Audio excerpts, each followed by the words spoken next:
I find in this letter that Don Pedro of Aragon is come this night to Messina. He is very nearby this. He was not 3 leagues off when I left him last. Pray, how many men have you lost in this action? But few of any sort, and none of name. A victory is twice itself when the victor brings home full numbers. I find that Don Pedro hath bestowed much honor on a young Florentine called Claudio.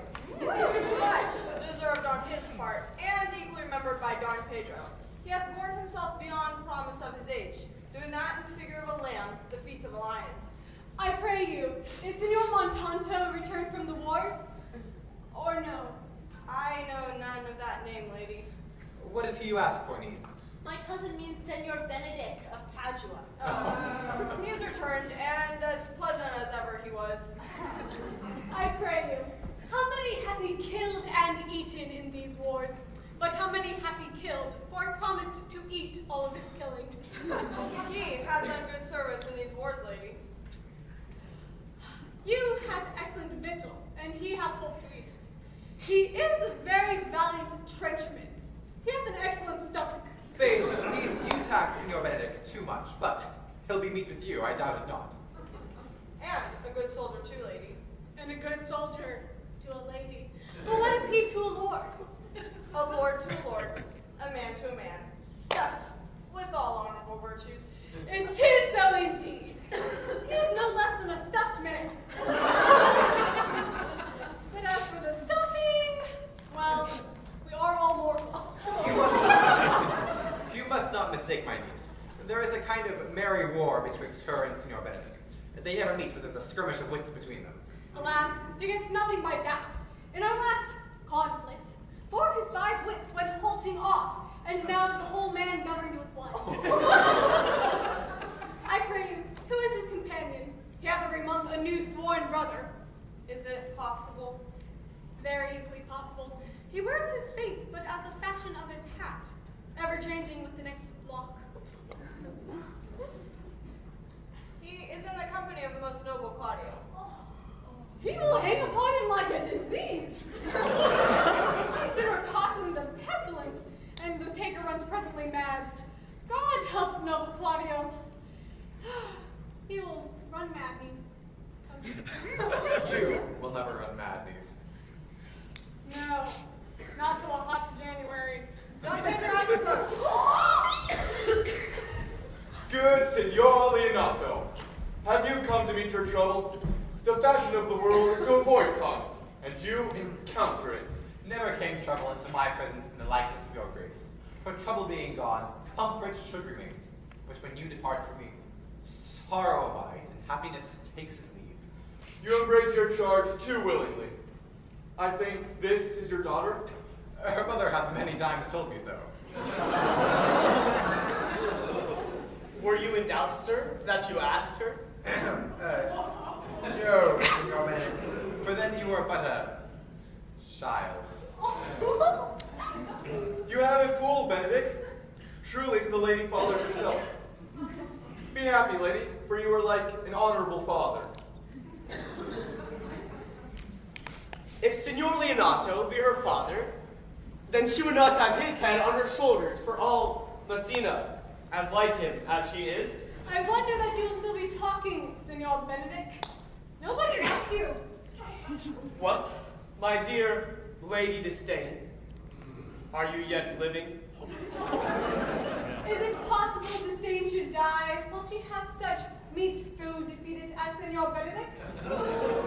Courtesy itself must convert to disdain when you come in her presence. Then is courtesy a turncoat. But it is certain I am loved of all ladies. Only you accept. And I could find in my heart that I had not a hard heart. For truly, I love none. A dear happiness to women. They would else have been troubled with a pernicious suitor. I thank God and my cold blood I am of your humor for that. I had rather hear my dog bark at crow than a man swear he loves me. God keep your ladyship still in that mind. so some gentleman or other shall escape a predestinate scratched face. Scratched could not make it worse. And for such a face as yours were.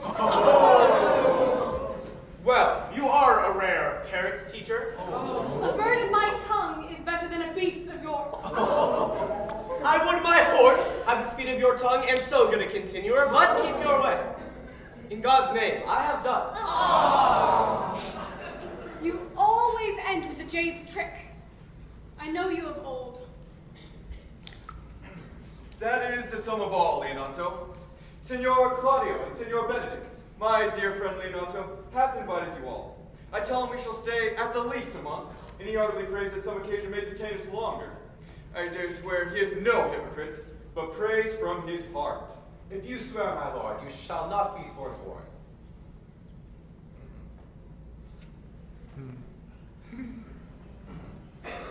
My lord, being reconciled to the prince your brother, I owe you all duty.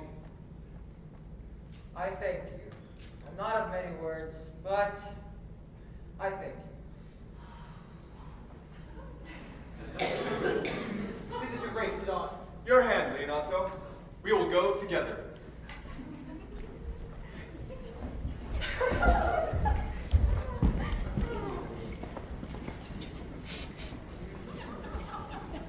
Benedict, didst thou note the daughter of Signor Leonata? I noted her not, but I looked on her. Is she not a modest young lady? Do you question me as an honest man should do, after my simple, true judgment? Or would you have me speak after my custom, as being a professed tyrant to their sex? No, I pray thee, speak in sober judgment. Why, in faith, methinks she's too low for a high praise, too brown for fair praise, and too little for a great praise. Only this commendation I can afford her, that were she other than she is, she were unhandsome. But being no other but as she is, I do not like her. Thou thinkest I'm in sport. I pray thee, tell me truly, how thou likest her. Would you buy her, that you inquire after her? Can the world buy such a jewel? Yea, and a case to put it into. In mine eye, she's the sweetest lady that ever I looked on. I can see yet, without spectacles, and I see no such matter. There's her cousin, and she were not possessed with a fury, exceeds her as much in beauty as the 1st of May doth the last of December. But I hope you have no intent to turn husband. Have you? I would scarce trust myself, though I'd sworn the contrary, if Hero be my wife. Is it come to this?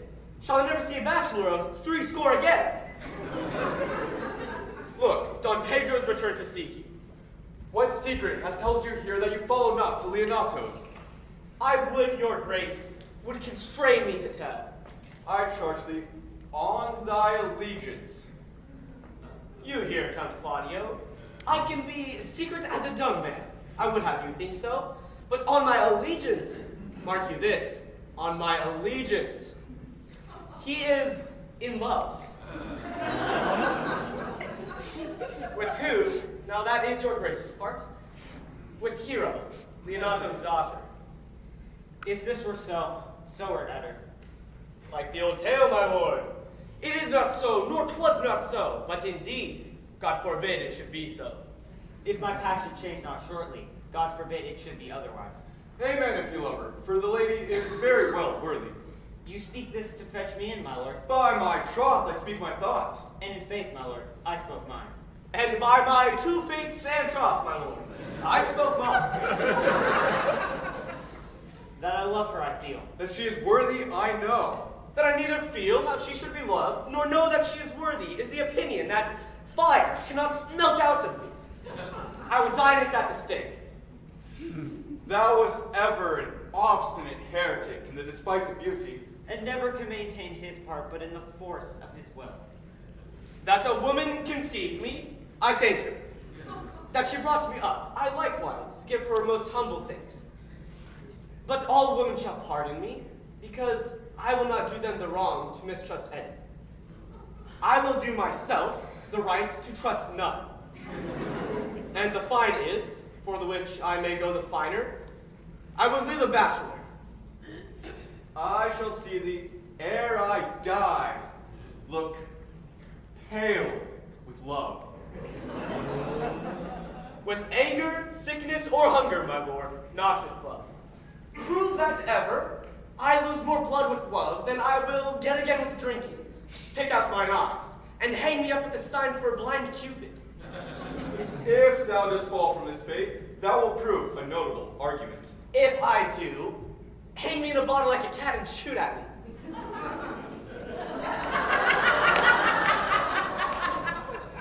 As time shall try, in time the savage bull doth bear the yoke. The savage bull may, but if ever the sensible Benedict bear it, pluck off the bull's horns, set them in my forehead, let me be vilely painted, and in such great letters as they write, here is good horse for hire, let them signify under my sign, here you may see Benedict, the married man. Well, you will temporize with the hours. In the meantime, repair to Leonatos, commend me to him, and tell him I will not fail him at supper, for indeed he hath made great preparation. I have almost matter enough in me for such an embassage. And so I commit you. To the tuition of God from my house, if I had it. The 6th of July, your loving friend, Benedict. Nay, mock not, ere you flout old ends any further. Examine your consciences, and so I leave you. My liege, your highness may now do me good. My love is thine to teach. Teach it but how, and thou shalt see how apt it is to learn any hard lesson that may do thee good. Hath Leonardo a son, my lord? No child but Hero. She is his only heir. Dost thou affect her, Claudio? Oh, my lord, when you went onward on this ended action, I looked upon her with a soldier's eye, that liked, but had rougher task at hand than driving liking to the name of love. But now that I'm returned and more thoughts have left their places vacant, come soft and thronging desires, all prompting me how fair young Hero is, saying I liked her ere I went to wars. Thou wilt be like a lover presently, and tire the hero with a book of words. If thou dost love fair Hero, cherish it, and I will break with her and with her father, and thou shalt have her. Was not to this end that thou beganst to twist so fine a story? How sweetly you do minister love, to know love's grief by his complexion, lest my liking may too sudden seem. I would have solved it with a longer treatise. What need the bridge much broader than the flood? The fairest grant is the necessity. Look what will serve is fit. 'Tis once thou lovest, and I will fit thee with the remedy. I know we will have reveling tonight. I shall assume thy part in some disguise, and tell fair Hero that I am Claudio. And in her bosom I'll unclasp my heart, and take her hearing prisoner with the force and strong encounter of my amorous tale. Then after, to her father will I break, and the conclusion is, she shall be thine. In practice, let us put it presently.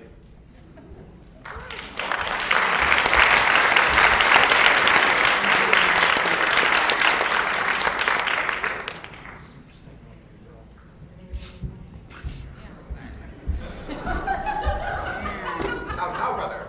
Brother, I can tell you strange news that you yet dreamt not of. Are they good? They have a good cover. They show well outward. The prince and Count Claudio were thus walking in my orchard and were much overheard by a servant of mine. The prince discovered to Claudio that he loved my niece, So. your daughter. And meant to acknowledge it this night and announce. And if he found her accordant, he meant to take the present time by the top and instantly break with you out. Hath the fellow any wit that told you of this? A good sharp fellow. I shall acquaint my daughter with all, that she may be the better prepared for an answer. If peradventure this be true, ha ha ha!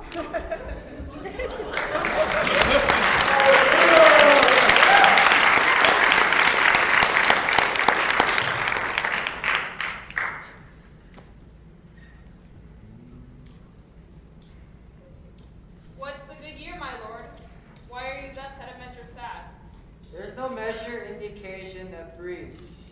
Therefore, the sadness is without limit. You should hear the reason. And when I've heard it, what does it bring me? If not a present remedy, at least a patient suffering. I cannot hide what I am. I must be sad in my cause and smile at no man's jests. Eat when I stomach and wait for no man's leisure. Sleep when I'm drowsy and tend on no man's business. Laugh when I'm merry and club no man in his humor. Yes, but you must make people show it. You have a leg set out against your brother, and he has taken you newly into his grace, where it is impossible you should true, but by the way brother It is needful that you frame these things in your own harvest. I had rather be a great I cannot be said to be a flattering honest man. It must not be denied, for I am a place to village. I am trusted with a muzzle, therefore I decree not to sing in my cage. If I had my mouth, I would bite. If I had my liberty, I would do my liking. In the meantime, let me be that I am and seek not to alter me. You make no use of your discontent. I make all use of it, for I use it only. What news, Barochiel? I have come yonder from a great supper. My preacher brother is royally entertained by Leonato, and I can bring news of an intended marriage. What, sir, for any model to build a bishop on? What is he for a fool that betroths himself to unquietness? Mary, on thy brother's right hand. Who, the most exquisite Claudio, Even he. a proper squire. And who? And who? Which way looks he?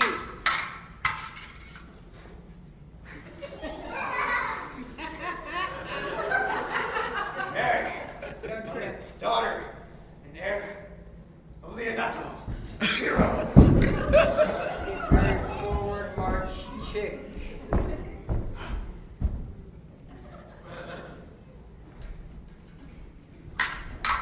She's serious. I heard it agreed upon the prince your brother should woo Hero, and having obtained her, give her to Count Claudio.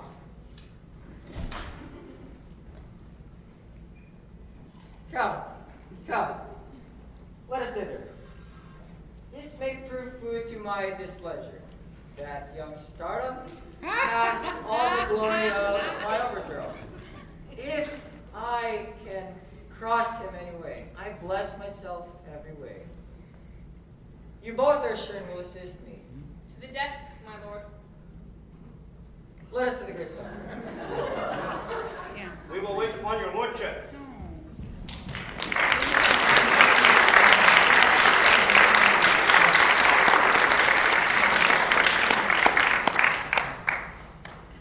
Was not Count John here? I saw him not. How tartly that gentleman looks. I never can see him, but I'm heartburned an hour after. He is of a very melancholy disposition. He were an excellent man that were made just in the midway between him and Benedict. The one is too like an image and says nothing. The other too like my lady's eldest son, ever more tattling. Then, half Signor Benedict's tongue in Count John's mouth, and half Count John's melancholy in Signor Benedict's face. With a good leg and a good foot, uncle, and money enough in his purse, such a man would win any woman in the world, if he could get her goodwill. By my troth, niece, thou shalt never get thee a husband, thou be so shrewd of thy tongue. Indeed, she is too cursed. Too cursed is more than cursed. I will lessen God's sending that way.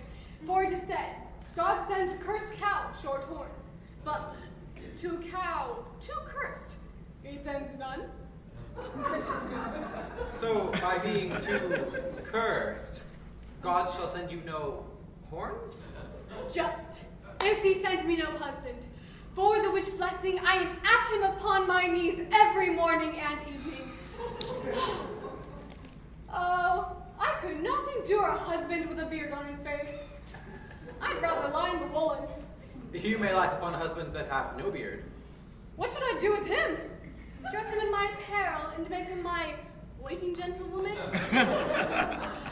He that hath a beard is more than a youth, and he that hath no beard is less than a man. And he that is more than a youth is not for me, and he that is less than a man, I am not for him. Therefore, I will even take 6 pence in earnest of bear herd and lead his apes into hell. What? Go you into hell? No, but to the gate. And there will the devil meet me and say, Get you to heaven, Beatrice. Get you to heaven. Here's no place for you maids. So, deliver I up my apes, and away to St. Peter for the heavens. He shows me where the bachelors sit, and there live we as merry as the day is long. I trust you will be governed by your father. Yes, Faith, 'tis my cousin's duty to make courtesy and say, Father, as it please you. But, for all that, cousin, let him be a handsome fellow. Or else, make another courtesy and say, Father, as it please me. Well, niece, I hope to see you one day fitted with a husband. Not till God make men of some other metal.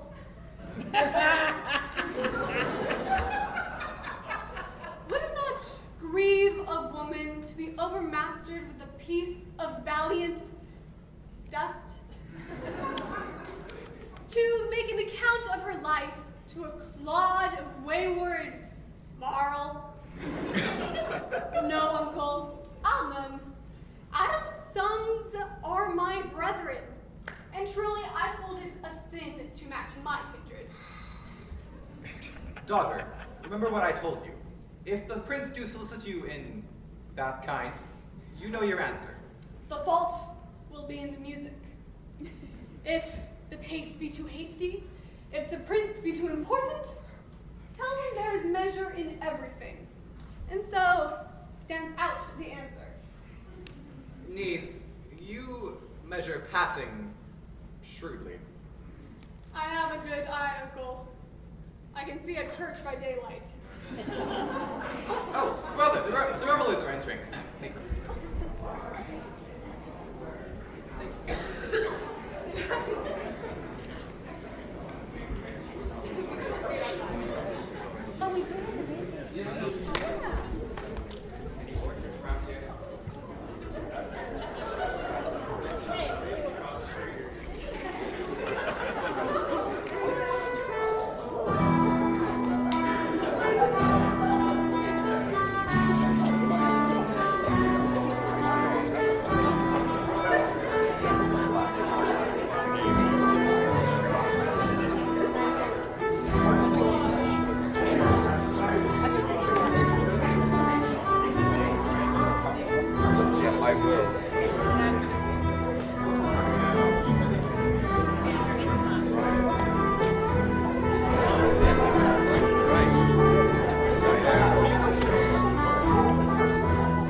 with me in your company, I may say so, when I please. and when please you to say so. When I like your favor.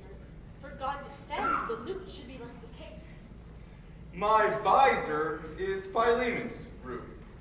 Within the house is Jove. Why then, your visor should be thatched. Speak low if you speak love. I know you well enough.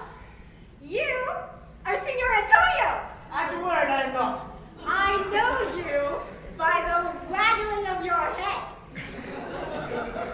Of a truth, I counterfeit him. You could not do him so ill well unless you were the very man. Here's his dry hand up and down. You are he, you are he. At your word, I am not. Come, come. Do you think I do not know you by your excellent wit? Can virtue hide itself? Go to Mum. You are he. Graces will appear, and there's an end. Will you not tell me who told you so? No, you shall pardon me. And will you not tell me who you are? Not now. That I was disdainful, and that I had my good wit out of the 100 merry tales. Well, it was Signor Benedict that said so. What is he? I am sure you know him well enough. But I, believe me. Has he never made you laugh? I pray you, what is he?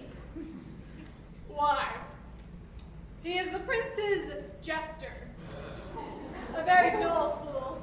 His only gift is in devising impossible slanders. None but libertines delight in him. I am sure he's in the fleet. I would he had boarded me. When I know the gentleman, I'll tell him what you say. Do. He'll but break a comparison or two on me, which peradventure not marked or not laughed at, breaks him into a melancholy. And then there is a partridge wing saved, for the fool will eat no supper that night. Come, we must follow the leaders. Every good thing.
Sure, my brother is Amber's hero, and I've drawn her father to break with him about it. The ladies follow her, and my one visor remains. That is quite. I know him by his beddings. Are you not Signor Benedict? You know me well. I'm he. Signor, you're very near my brother in his love. He is enamored on Hero. I pray you dissuade him from her. She's no equal for his birth.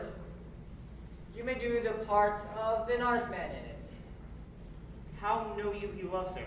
I heard him swear his affection. Yea, so did I too. He swore he would marry her tonight. Yeah, come let us debate. Thus answer I in the name of Benedict. But I hear this ill news with the ears of Claudio. 'Tis certain so. The prince woos for himself. Friendship is constant in all other things, save the office and affairs of love. Therefore, let every heart negotiate for itself, and trust no agent. Farewell, therefore, hero. Count Claudio. Yea, the same. Come, will you go with me? Whither? Even about your own business, County. What fashion will you wear your garland of? About your neck, like an usurer's chain, or under your arm, like a lieutenant's scarf. You must wear it one way, for the prince hath got your hero. I pray you, leave me. But did you think the prince would have served you thus? If it'll not be so, so I leave you. Alas, poor herd fowl, now will he creep into the sedges. But that my lady Beatrice should know me and not know me? The prince's fool? Huh? It may be I go under that title because I am married. Yea, and so I am apt to do myself wrong. I am not so reputed. It is the base, though bitter disposition of Beatrice that puts the world into her person, and so gives me out. Well, I'll be revenged as I may. Now, senor, where's the count? Did you see him? I found him here, melancholy. I told him, and I think I told him true, that your grace had got the goodwill of this young lady. And I offered him my company to a willow tree, whether to make him a garland, as being forsaken, or to bind him a rod, as being worthy to be whipped. To be whipped? What's his fault? The flat transgression of a schoolboy, who being overjoyed with finding a bird's nest, shows it his companion, and he steals it. Wilt thou make a trust at transgression? The transgression is in the stealer. Yet it had not been amiss, the rod had been made, and the garland too. For the garland he might have worn himself, but the rod he might have bestowed upon you, who, as I take it, have stolen his bird's nest. I will but teach them to sing, and then restore them to the owner. If they're singing, answer your saying. By my faith, you say honestly. The lady Beatrice hath a quarrel to you. The gentleman that danced with her said that she is much wronged by you. Oh! She misused me! Past endurance of a block. An oak, but with one green leaf on it would have answered her. My very visor began to assume life and scold with her. She told me, not thinking I had been myself, that I was the prince's jester. That I was duller than a great thaw. Come, talk not of her. I would some scholar would conjure her. For certain, while she is here, a man may live as quietly in hell as in a sanctuary. And people sin upon purpose because they would go thither. And so all disquiet, horror, and perturbation follows her. Look, here she comes. Will your grace command me any service to the world's end? I'll go the slightest errands, the antipodes that you can devise to set me on. But you, a toothpicker from the furthest ditches of Asia, bring you the length of Prester John's foot. Do you any embassies to the pygmies, rather than hold 3 words conference with his heartbeat?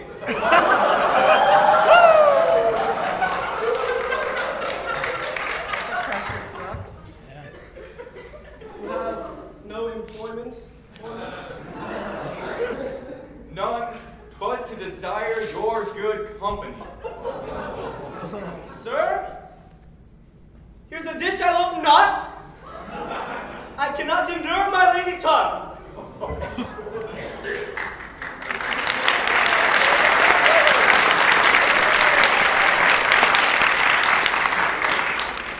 Come, lady, come. You have lost the heart of Senor Benedict. Indeed, my lord. He lent it me a while, and I did give him use for it. A double heart for a single one. Mary, once before, he won it of me with false dice. Therefore your grace may well say I have lost it. You have put him down, lady. You have put him down. So I will not he should do me, my lord, lest I should prove the mother of fools. I have brought Count Claudio, whom you have sent me to seek. How now, Count? Wherefore are you sad? Not sad, my lord. How then sick? Neither, my lord. The Count is neither sad nor sick, nor merry nor well, but Seville, Count. Seville as an orange, and something of that jealous complexion.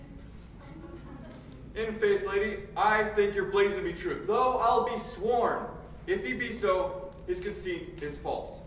Here, Claudio, I have wooed in thy name, and fair hero is won. I have broke with her father, and his goodwill obtained. Name the day of marriage, and God give thee joy. Count, take me of my daughter, and with her my fortunes. His grace hath made the match, and all grace say amen to it. Speak, Count. 'Tis your cue. Silence is the perfectest herald of joy. I were but a little happy to say as much. Lady, as you are mine, I am yours. I give away myself and dote upon this exchange.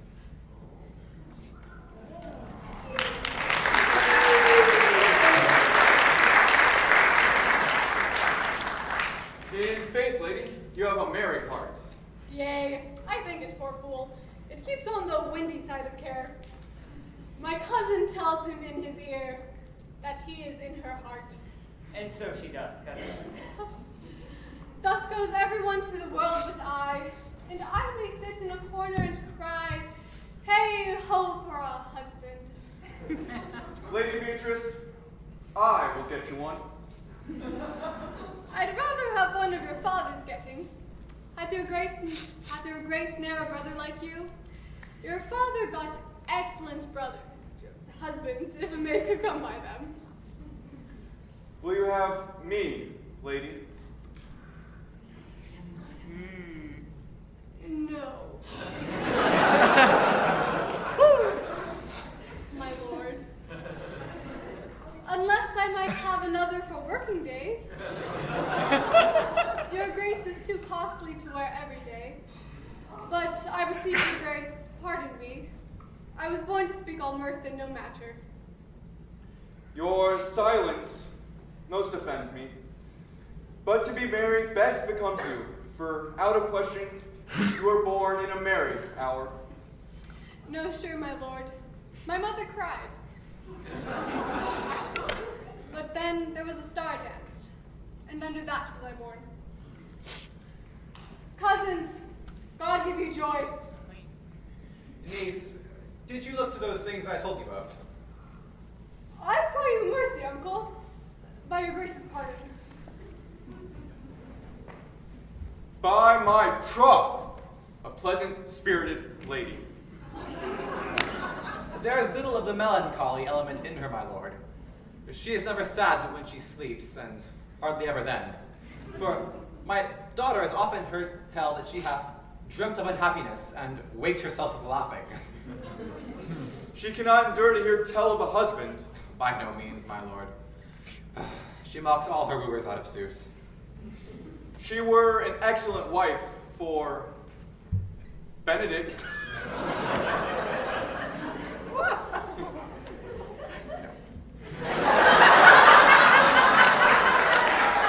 My lord, they would mock themselves mad within a week. Count Claudio, when mean you to go to church? Tomorrow, my lord. Time goes on crutches to love all its rights. Not till Monday, dear son. That's but a 7-night, and not nearly enough time in my mind to have all things put to rest. Come, you shake the head at so long a breathing. But I warn thee, the time shall not go duly by us. I will, in the interim, undertake one of Hercules' labors, which is to bring the Lady Beatrice and the Signor Benedict into a mountain of affection. The one with the other.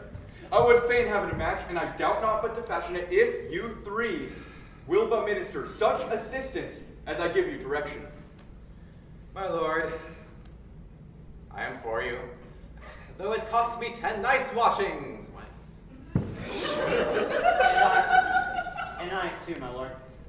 And you too, gentle hero. I will do any modest office, my lord, to help my cousin to a good husband. And Benedict is not the unhopefullest husband that I know. Thus far can I praise him. He is of a noble strain, of approved valor, and confirmed honesty. I shall teach thee to humor thy cousin.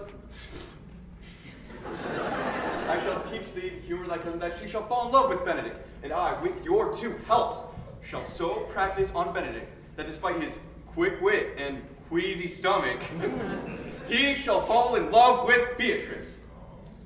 If we can do this, Cupid is no longer an archer. His glory shall be ours, for we are the only love gods.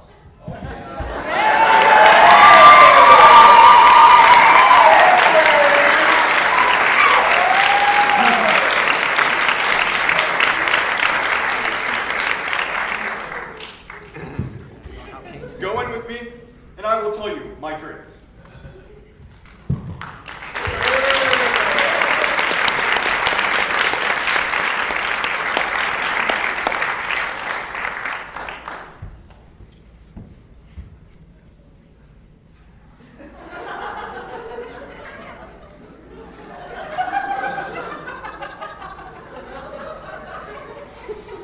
I see that you found your apple.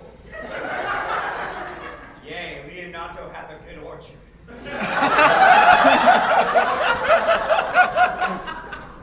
Matter aside, it is so. The Count Claudio shall marry the daughter of Leonato. Yea, my lord, but I can cross it. Any bar, any cross, any impediment will be medicinable to me. But how canst thou cross this marriage?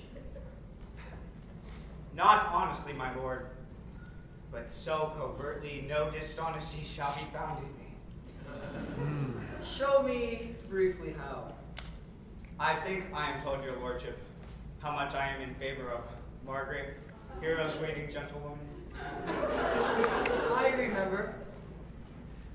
I can, at any unseasonable instant of the night, appoint her to look out her mistress's chamber window and bid me 1,000 times good night. What life is in that to be the death of this marriage? The poison that lies in you to temper. Go ye to the printer brother. Tell him he hath wronged his honor in the marrying of the renowned Claudio to such a contaminated wanton. Such one is he. What proof shall I make of that? Proof enough. To misuse the prince, to vex Claudio, to undo Hero, and to kill Leonato. Looking for any other issue? Only to despite them, I will endeavor anything.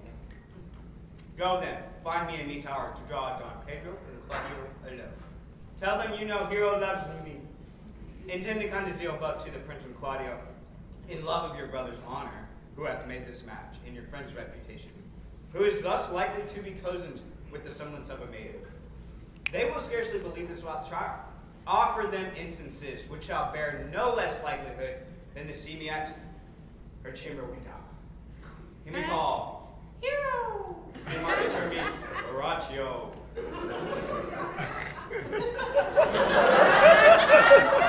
Bring them to see this the very night before their wedding.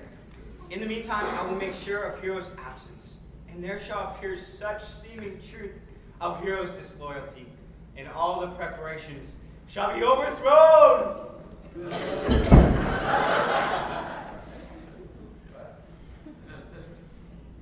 Grow this to what adverse issue it can, I will put it to practice. Be cunning in the working this, and thy fee is 1,000 ducats. Be constant in your accusation, that my cunning shall not be put to shame. I will presently go learn their day of marriage.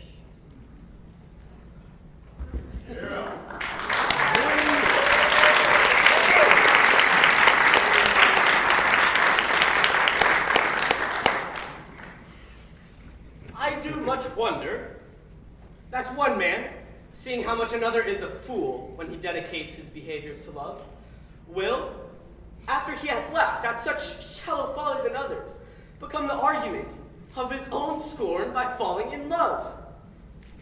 And such a man is Claudio. He was wont to speak plain, and to the purpose like an honest man and a soldier, and now his words are a very fantastical banquet. May I be so converted and see with these eyes? Cannot tell. I think not. One woman is fair, yet I am well. Another wise, yet I am well. Another is virtuous, yet I am well.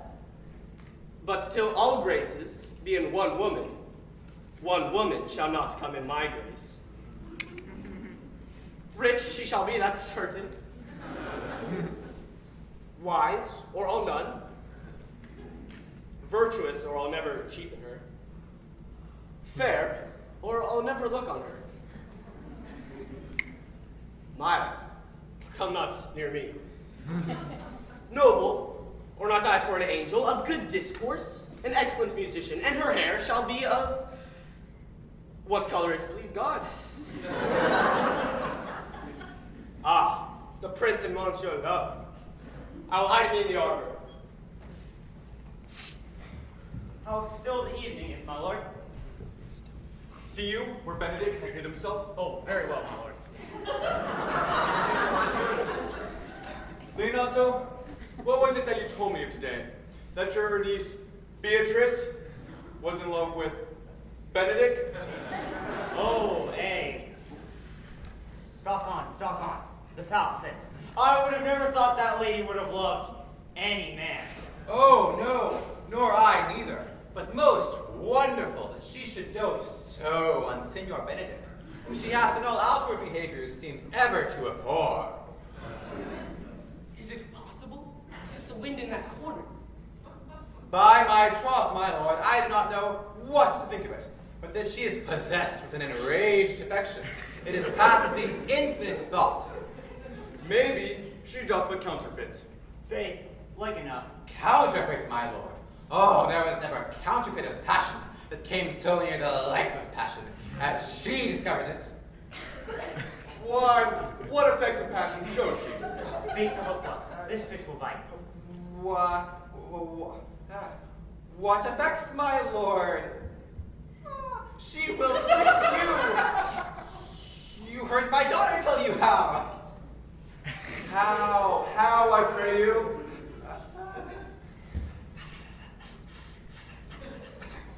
You amaze me. I would have thought a spirit invincible against all assaults of affection. I would have sworn it had, my lord, especially against Benedict. I should think this a goal, but that the white-haired fellow speaks it. He hath taken the infection. Hold it up. Has she made her affection known to Benedict? No, and she swears she never will. That's her torment. 'Tis true indeed. Your daughter tells us all. Shall I? Says she. That so often counter, we scorn right to him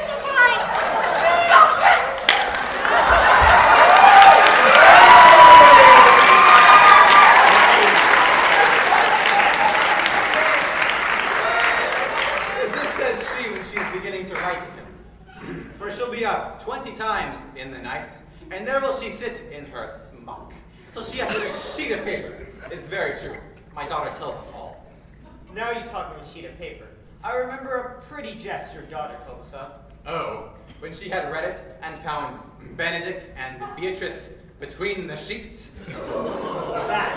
Oh, she tore that letter into 1,000 halfpence, railed against herself that she should be so immoral as to write to one that should flout her thus.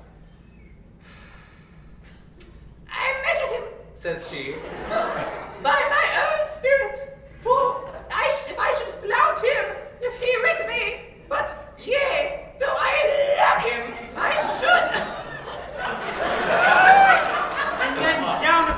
knees. She falls, weeps, sobs, beats her heart, tears her hair, prays, curses. Oh, sweet Benedict! Go on! Give me patience!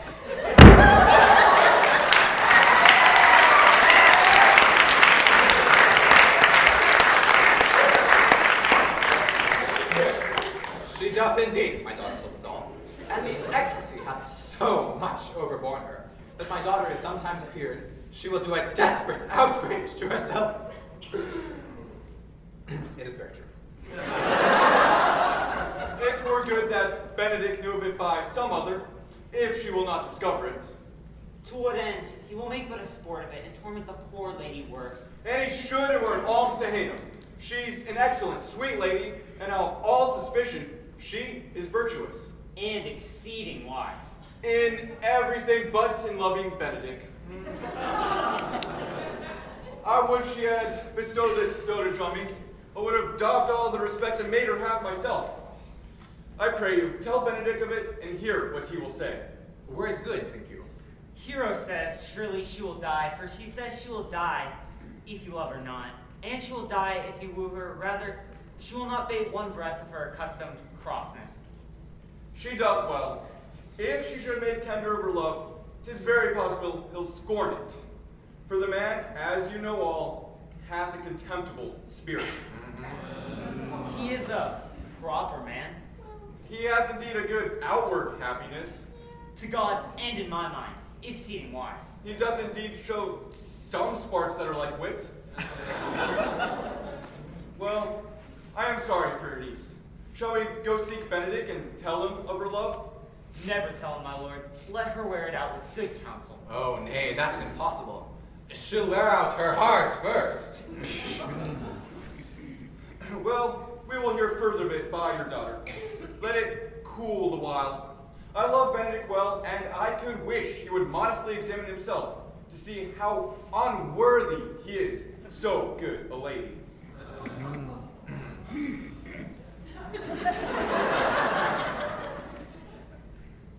My lord, will you walk? Dinner is ready. And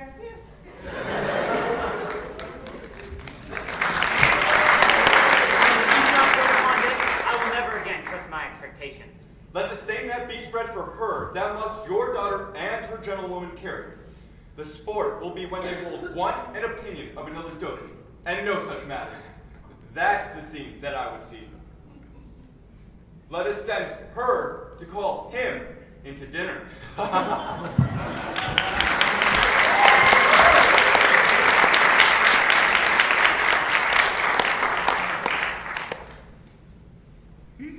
This can be no trick.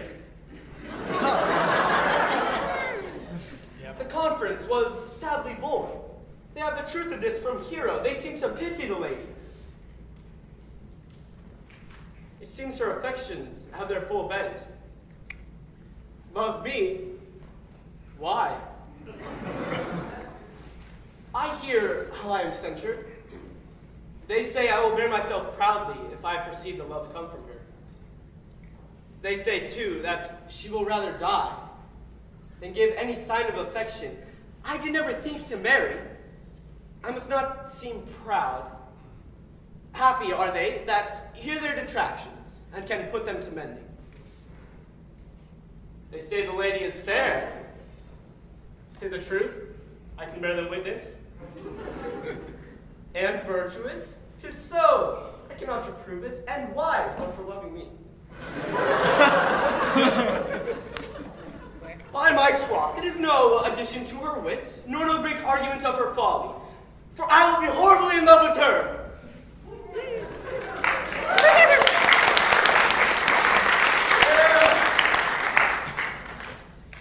I may chance have some odd quirks, or remnants of wit broken on me, because I have railed so long against marriage. But doth not the appetite alter? A man loves the meat in his youth, that he cannot endure in his age. Shall quips and sentences, and these paper bullets of the brain awe a man from the career of his humor? No. The world must be peopled. When I said I would die a bachelor, I'd never think I should live till I were married. Here comes Beatrice. By this day, she's a fair lady. I do spy some marks of love in her.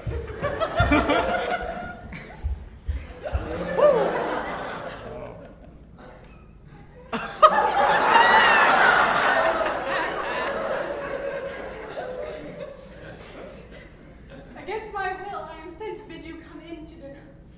Fair Beatrice, I thank you for your pains. I took no more pains for those things than you took pains to thank me. If it had been painful, I would not have come. You take pleasure then?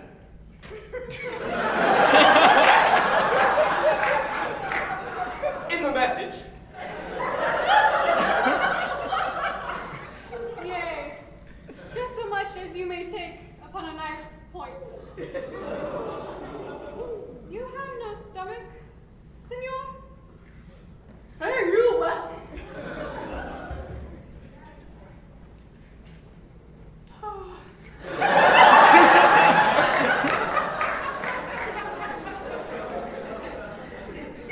Against my will, I'm sent to bid you come in to dinner. There's a double meaning in that. I took no more pains for those things than you took pains to thank me. Well, that's as much as to say, any pains I take for you are as easy as thanks. If I do not take pity of her, I am a villain. I will go get her picture.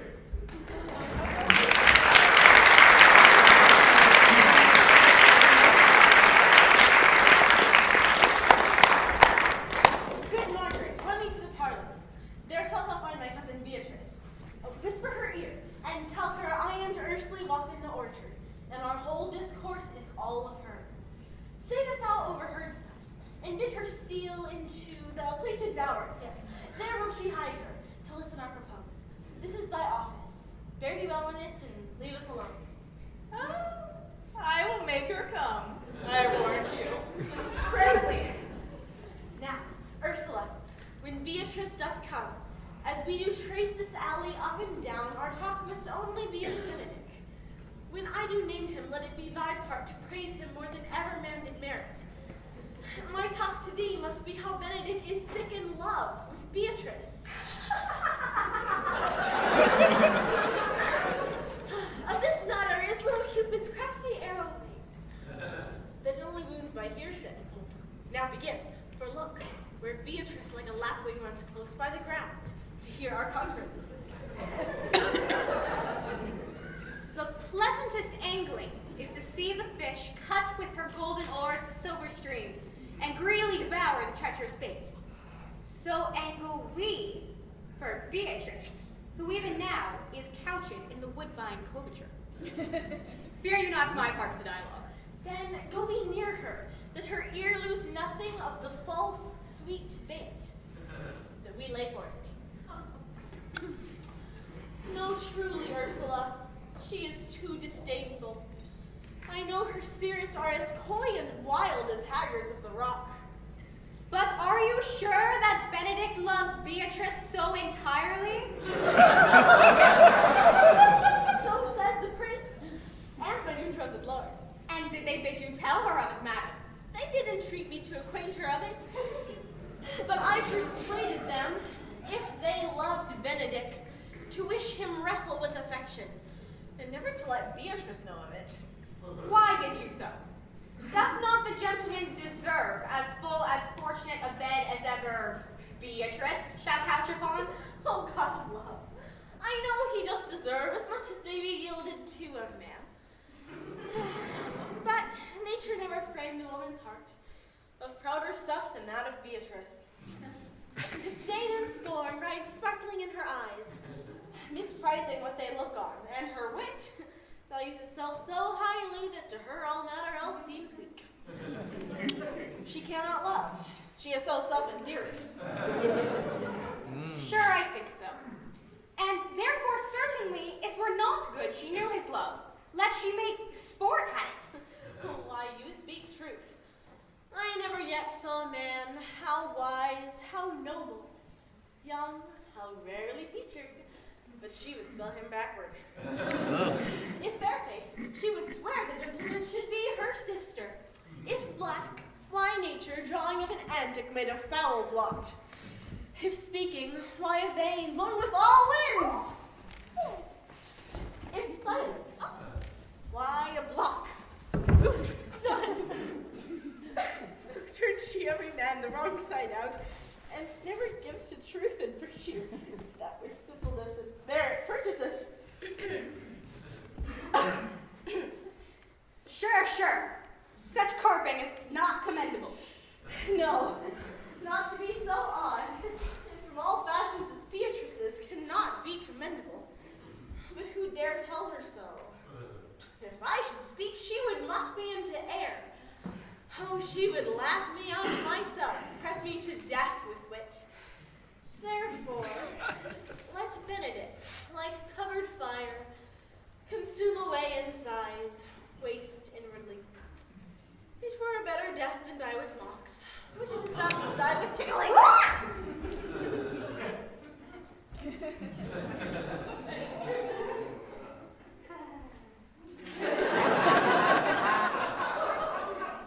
Yes, tell her of it. Hear what she will say. No.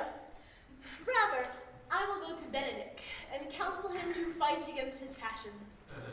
And truly will devise some honest slanders to stain my cousin with. One doth not know how much an ill word may poison liking.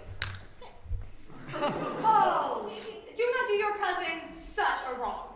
She cannot be so much without true judgment, having so swift and excellent a wit as she is prized to have, as to refuse so rare a gentleman as Signor Benedict. He is the only man of Italy. Always accepted my dear Claudio. Signor Benedict, for shape, for bearing, arguments, and valor, goes foremost in report through Italy. Indeed, he hath an excellent good name. His excellence did earn it ere he had it. When are you married, madam? Why, every day. Tomorrow. Come, go in. She's lined, I warned you. You've caught her, madam. If it proves so, then loving goes by haps. Some Cupid kills with arrows, some with traps.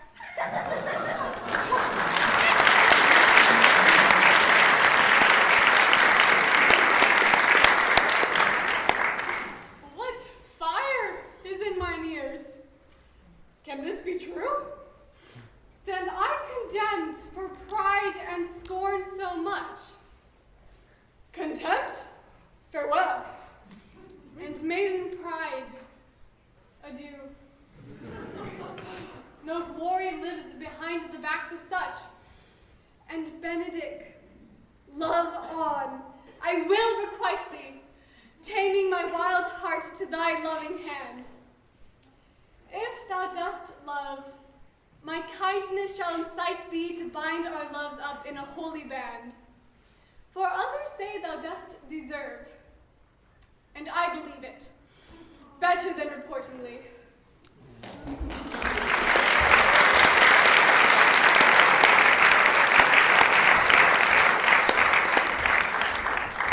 I do but stay till your marriage be made consummate.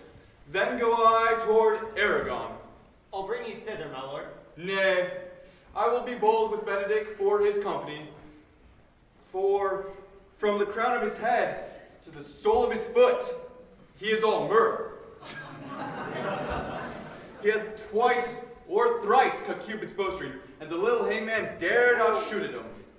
He has a heart as sound as a bell.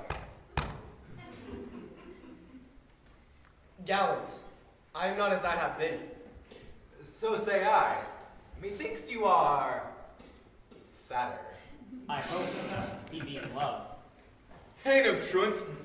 There's no true drop of blood in him that's truly touched with love. If he be sad, he wants money. I have... Draw it. Hang it. Ah, what?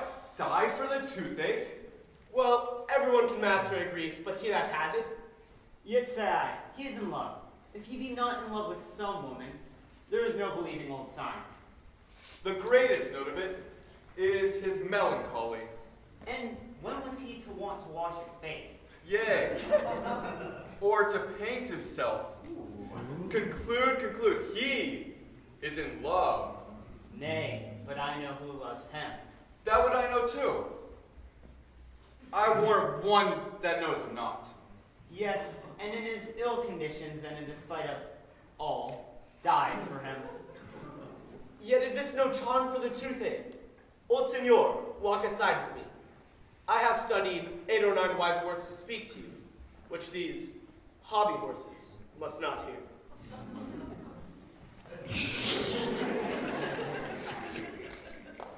For my life to break with him about Beatrice. Yes, by this, Margaret and Hero have played their part with Beatrice. So when the two bears meet, they will not fight. My lord and brother, God save you. Good even, brother. I would speak with you, In private? if it please you. Yet Count Claudio may hear, for what I speak of concerns him. What's the matter? Means your lordship to be married tomorrow? You know he does. I know not that when he knows what I know. If there be any impediment, I pray you discover it. You may think I love you not. Let that appear hereafter for my brother.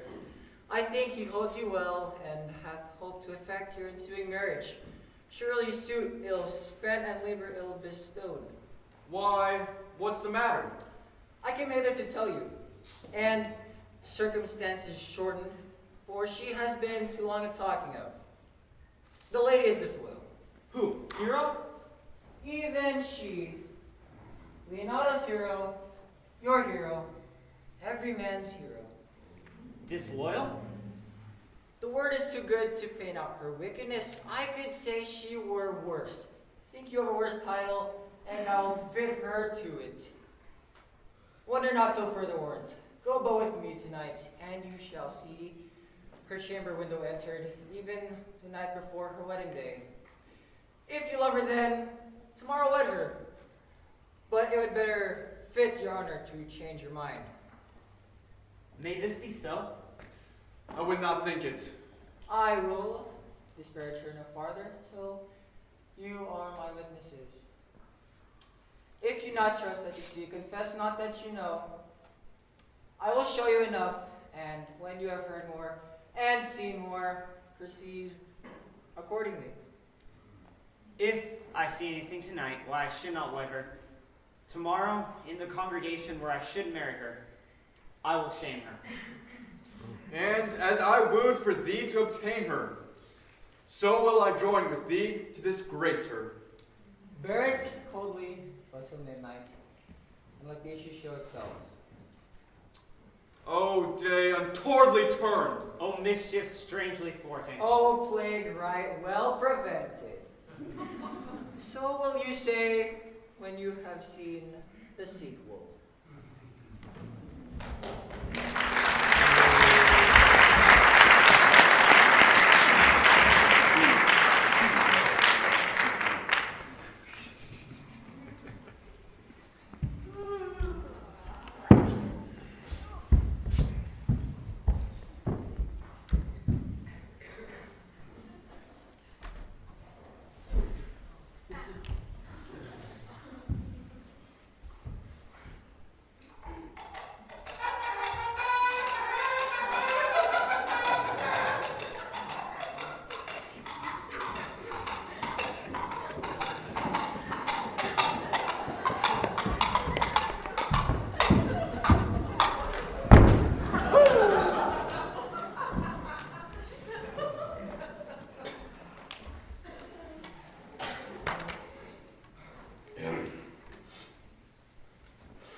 abomination, body and soul.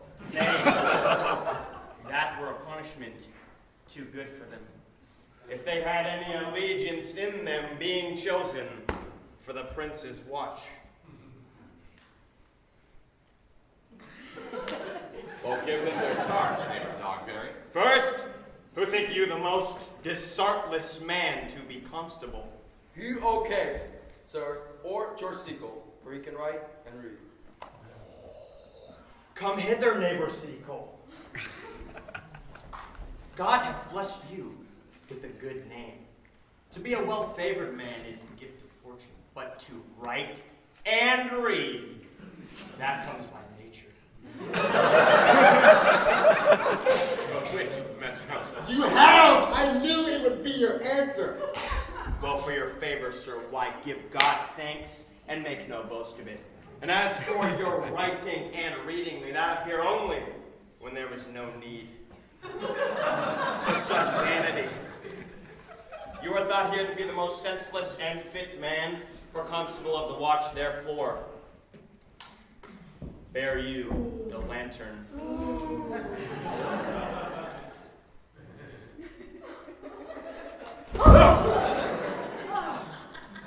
This is your charge. You are to comprehend any vagrom man. You are to bid any man stand in the prince's name. How they will not stand. Why, take no note of them and let them go. And presently call the rest of the watch together and thank God you are rid of a knave. You have always been called a merciful man. Truly, I will not hang a dog by my will, much less a man who hath any honesty in him. If you meet a thief, you may suspect him by virtue of your office to be no true man. And for such kind of men, the less you meddle and make with them, the more is for your honesty. But if we know him to be a thief, should we not lay hands on him? Truly, by your office you may, but I should think they that touch pitch shall be defiled. The most peaceable way for you, if you do take a thief, is let him show himself what he is and steal out of your company. You shall also call to all the alehouses. You're to bid them that are drunk, get them to bed. How then if they will not? Why then let them alone till they are sober. If they make you then not the better answer, you may say, they are not the men you took them for. Well, sir. You, constable, are to present the prince's own person. If you meet the prince in the night, you may stay him. Nay, by her lady, I think he cannot. 5 shillings to 1 on it, with any man knowing the statutes, he may stay him. Marry, not without the prince be willing. For the watch ought to offend no man, and it is an offense to stay a man against his will. By her lady, I think it be so. Well, masters, good night. If there be any matter of late chances, call upon me. Keep your fellow's counsel and your own. And good night. Come, neighbor.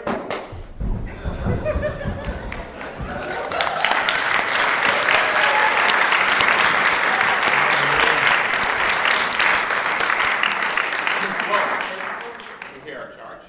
Let us sit here upon the church bench till 2, and then off to bed. And then what? One more word, honest neighbors! I pray you, keep watch over Signor Leonato's door. For the wedding being there tomorrow, there is a great coil there tonight. Adieu, be vigilant, I beseech you.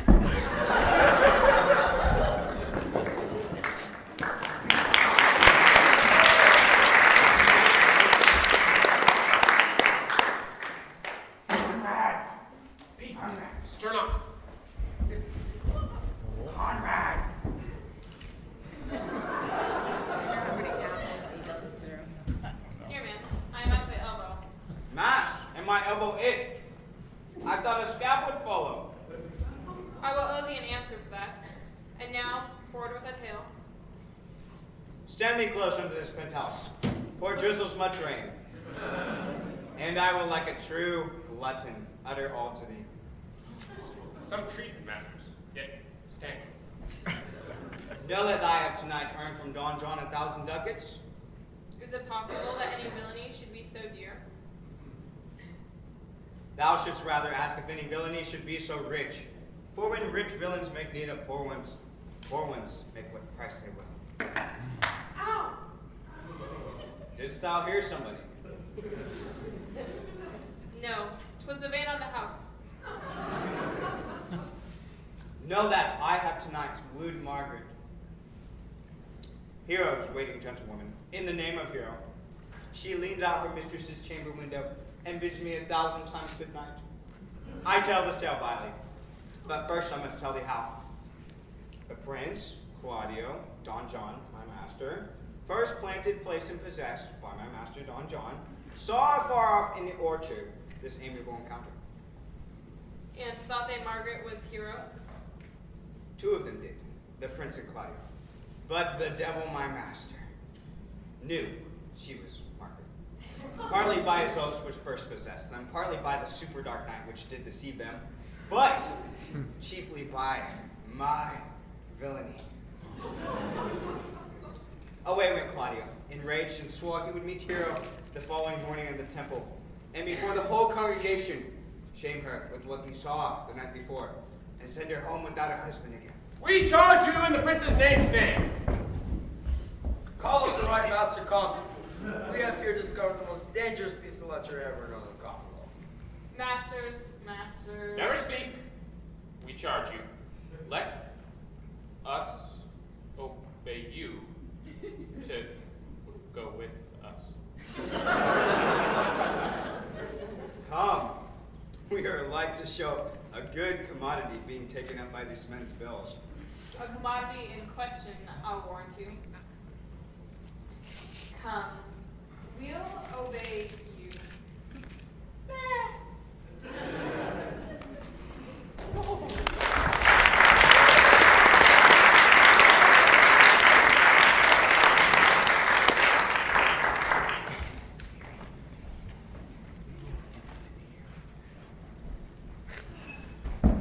Good Ursula. Wake my cousin Beatrice and desire her to rise. I will wait. And bid her come hither. Well, Troth? I think your other Roboto were better. No, pray thee, good Meg, I'll wear this. By my troth, it's not so good. And I warrant your cousin will say so. My cousin's a fool, and thou art another. I'll wear none but this. Oh, I saw the Duchess of Milan's gown that they praise so. Oh, that exceeds, they say. Oh, by my troth, but a nightgown in respect of yours. Cloth of gold and cuts, laced with silver, set with pearls, down sleeves and side sleeves and skirts, round underworn with a bluish tinsel. But for a fine, quaint, graceful, and excellent fashion, yours is worth 10 on it. God give me joy to wear it, for my heart is exceeding heavy. Will soon be heavier with the weight of a man.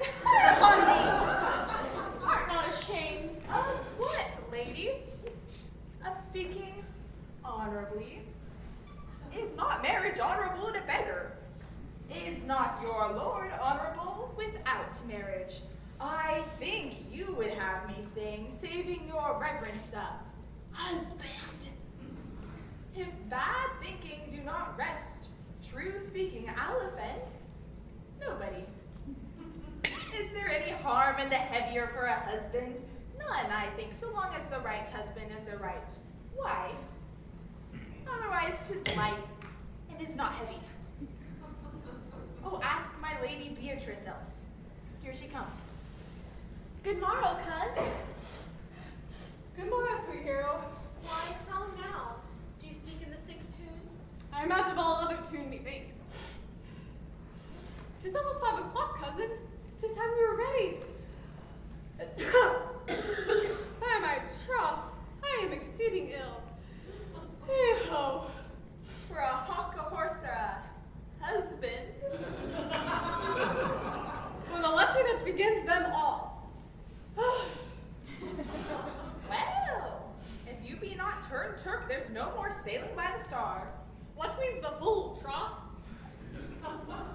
Nothing I, but God send everyone their heart's desire. By my troth, I am sick. Ooh, get you some of this. Oh, where is it? Distilled Cardus Benedictus, and lay it to your heart. It's the only thing for a qualm. There thou prickest her with a thistle. Benedictus? Why, Benedictus? Have you some moral in this, Benedictus? Moral? No! By my troth, I had no moral meaning. I meant plain holy thistle. You, perchance, may think that I think that you are in love. Neighbor lady, I'm not such a fool to think what I list, nor I list not to think what I can, nor indeed I cannot think. If I would think my heart out of thinking, that you are in love, or that you will be in love, or that you can be in love. Yet, Benedict was such another, and now is he become a man. He swore he would never marry, yet, despite of his heart, he eats his meat without grudging. What pace is this that thy tongue keeps? Not a false gallop. Madam, withdraw. The prince, the count, Signor Benedict, Don John, and all the gallants of the town are come to fetch you to church.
Marry, sir, I would have some confidence with you. Brief, I pray you, for you see it is a busy time with me. Marry, this it is, sir. Yea, in truth it is, sir. What would you with me, honest neighbors? Good man Verges, sir, speaks a little off the matter. An old man, sir, and his wits are not so blunt as God help I would desire they were. But in faith, sir, honest as the skin between his brows. Yea, sir. I, thank God, I am honester than any man living, and no honester than I.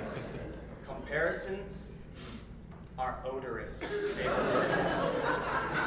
Neighbors, you are tedious. It pleases your worship to say so. But we are the poor duke's officers. Well, for my part, if I were as tedious as a king, I would find in my heart to bestow it all on your worship. All thy genius is on me, eh? Yea, I have heard as good an estimation on your worship as any man in the city. And though I be but a poor man, I am glad to hear it. And so am I.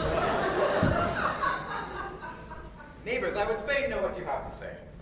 Marry, sir, our watch tonight, accepting your worship's presence, have taken a couple of as errant knaves as any in Messina. An old man, sir, he will be talking. As they say, when the age is in, the wit is out. God help us, it is a world to see. Well said in faith, neighbor Verges. Well, God's a good man. As two men ride of a horse, one must ride behind. And honest soul, by my troth he is. as has ever broken bread. But God is to be worshipped, not all men are alike. Alas, good neighbor. Indeed. It comes too short of you. Gifts that God gives. I must leave you. One word, sir. Our watches are having been comprehended two auspicious persons, and we would have them this morning examined before your worship. Take their examination yourself, and bring it to me, for you see, it's a busy time for me, and I must be leaving. It shall be surgeons. Fare you well.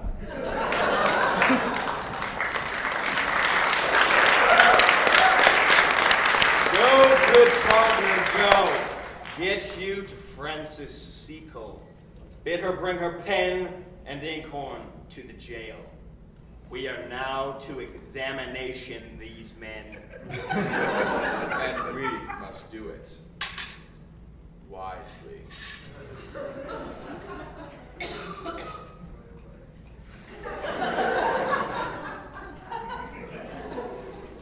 We shall spare for no wit, I warrant you.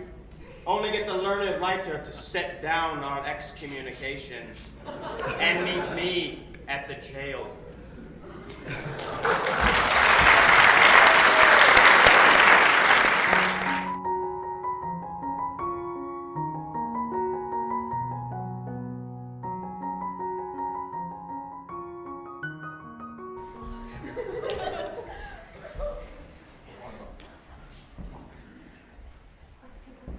Come, Friar Francis, be brief. Only to the plain form of marriage, and you shall recount their particular duties afterwards.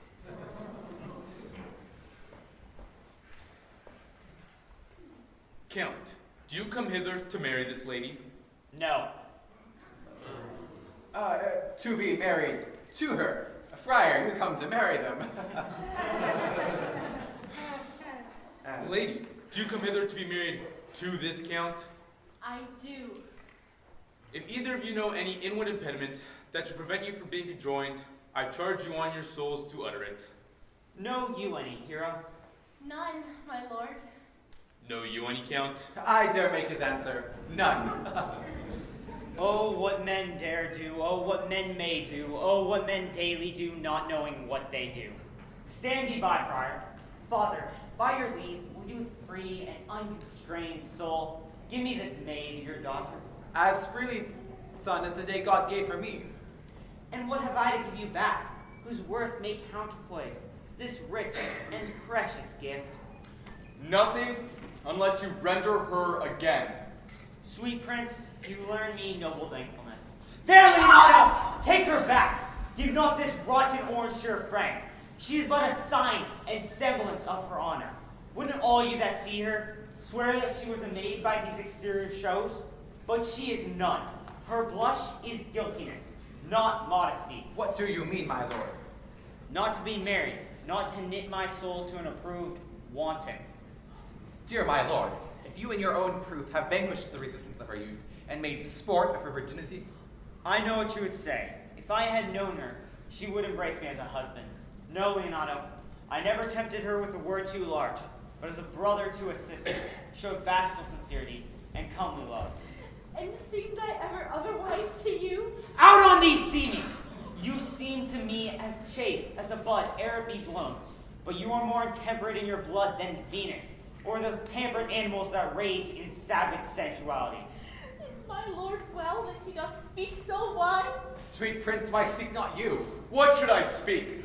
I stand dishonored that I've gone about to lead my dear friend to a common stale.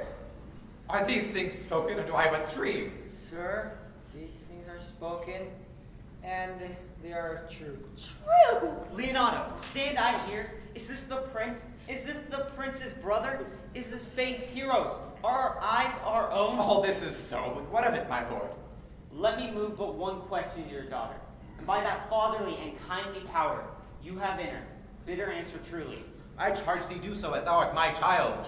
Oh, God defend me, how am I beset? What kind of catechizing call you this? To make you answer truly to your name. Is it not hero? Who can blot that name with any just reproach? Marry that can hero. hero itself can blot out hero's virtue. What man was he who talked to you yesternight at your chamber window betwixt 12 and 1? Now if you are a maid, answer to this. I talked with no man at that hour, my lord. Why then are you no maiden?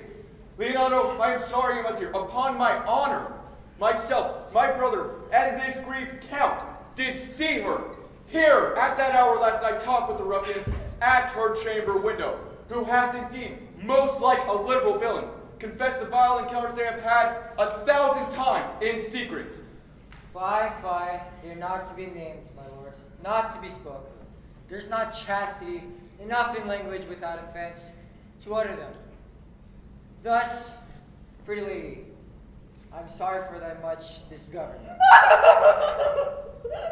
O hero, what a hero hadst thou been, if half thy outward graces had been placed among the thoughts and counsels of thy heart. But fare thee well, most fair, most foul, most pure in piety and pious purity.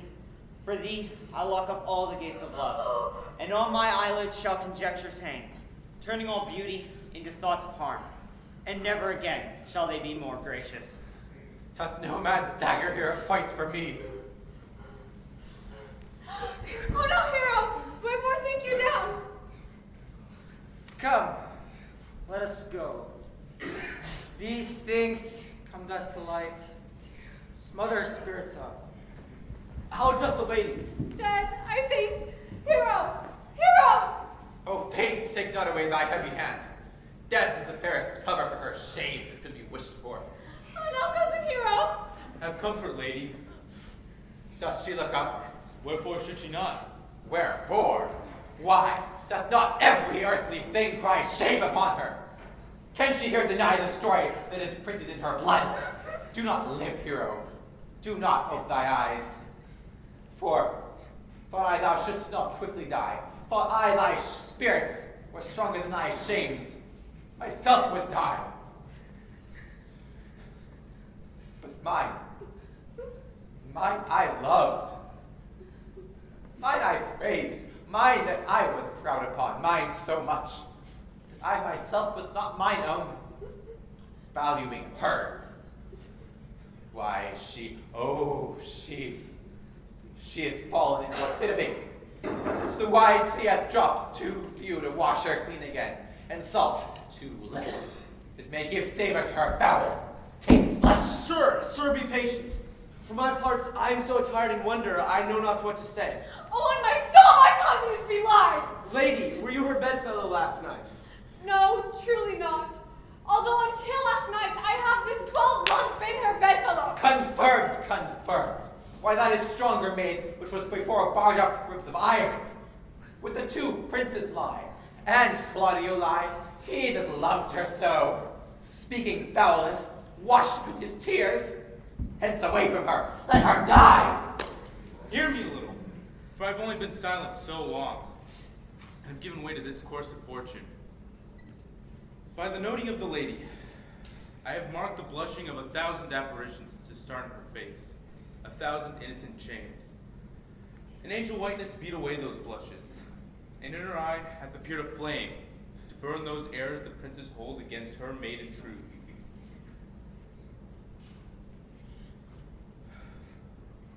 Call me a fool. Trust not my calling, nor my divinity, trust not my reading, nor my observations.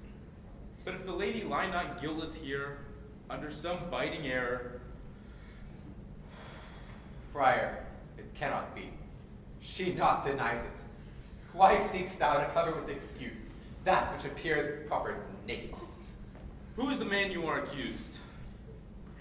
They know that to accuse me, I know none. If I know more of any man alive than that which maiden modesty doth warrant, let all my sins lack mercy. Oh, my father, purview that any man with me conversed at hours unmeet, or that I yesternight maintained the change of words with any creature. Refuse me, hate me, torture me to death. There is some misprison in the princes. 2 of them have the very bent of honor. And if their wisdoms be misled in this, The practice of it lives in John the Bastard, whose spirits toil in frame of villainies. I know not. If they speak but truth of her, these hands shall tear her. But if they do wrong her honor, the proudest of them shall hear of it. For time hath not so dried up this blood of mine, nor age so eat up my invention. But they shall find a weight within their kind, both strength of limb and policy of mind, to quit me of them thoroughly. Pause a while, and let my counsel sway you in this case. Your daughter, the prince is left for dead, and let her a while be secretly kept in, and publish that she is indeed dead, and do all the rites that appertain to a proper burial. What of this? What shall this do? This well carried shall on her behalf change slander to remorse. That is some good. And she dying upon the instant of being accused shall be lamented, pitied, and excused of every hearer. So will it fare with Claudio, for when he shall hear that she died by his word, then shall he mourn, and wish he had not so accused her. And if it fare not well, then you may conceal her in some reclusive and religious life, out of all eyes, tongues, minds, and injuries. Signor Leonardo, let the friar advise you.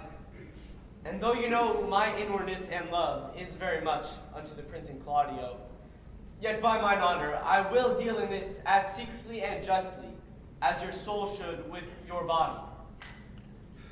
Being that I flow in grief, the smallest of twine may lead me. 'Tis well consented. Presently away. Come, lady, die to live, for this wedding day is but prolonged, but have patience and endure.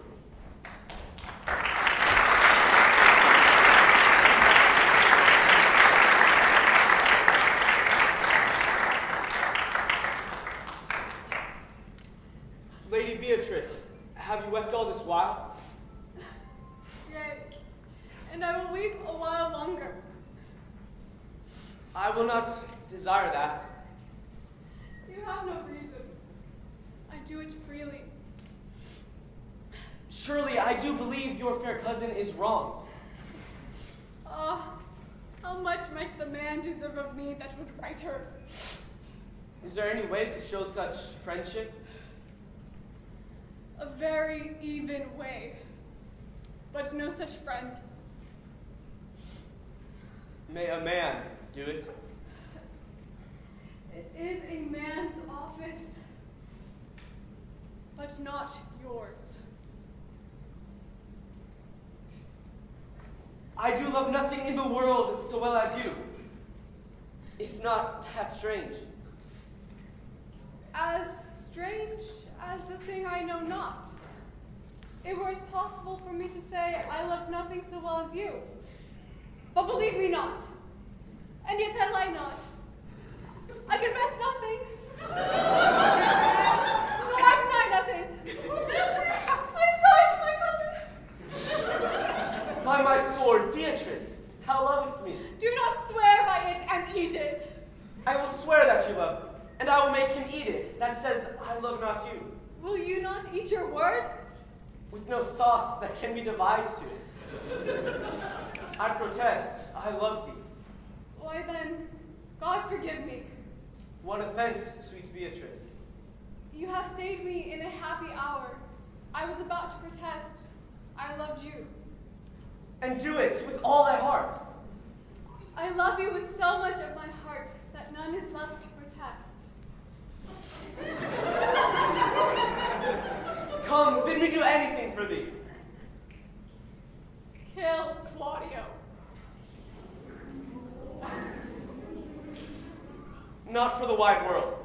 You kill me to deny it. Farewell. Tarry, sweet Beatrice. I am gone though I am here. There is no love in you. Nay, I pray you, let me go. Beatrice. In faith, I will go. We'll be friends first. You dare easier be friends with me than fight with mine enemy? Is Claudio thine enemy? Is he not approved in the height a villain that has slandered, scorned, dishonored my kinswoman? Oh, that I were a man! What? Bear her in hand until they come to take hands, and then with public accusation, uncovered slander, unmitigated rancor. Oh, that I were a man, I would eat his heart in the marketplace! Hear me, Beatrice. What?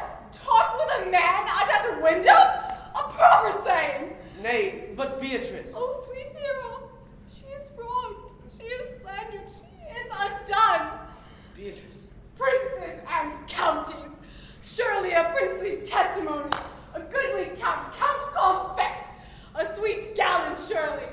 Oh, that I were a man for his sake, or that I had some friend that would be a man for my sake. But manhood is melted into curtsies, valor into compliment, and men are only turned into tongue, and trim ones too. He is now as valiant as Hercules, that only tells a lie and swears it. I cannot be a man with wishing, therefore I will die a woman with grieving. Tarry, good Beatrice. By this hand I love thee. Use it for my love some other way than swearing by it. Think you in your soul the Count hath wronged Hero? Yea, as sure as I have a thought or a soul. Enough. I am engaged. I will challenge him. I will kiss your hand. And so I leave you. By this hand, Claudio shall render me a dear account. As you hear of me, so think of me. Go, comfort your cousin. I must say she is dead. And so, farewell.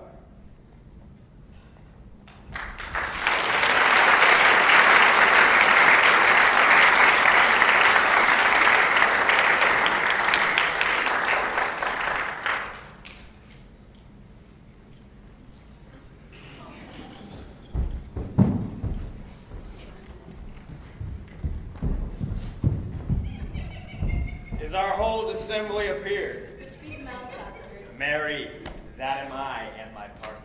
Mary, that's certain. We have the exhibition to examine. But which are the offenders that are to be examined? Let them come before Master Constable. Yea, Mary, let them come before me.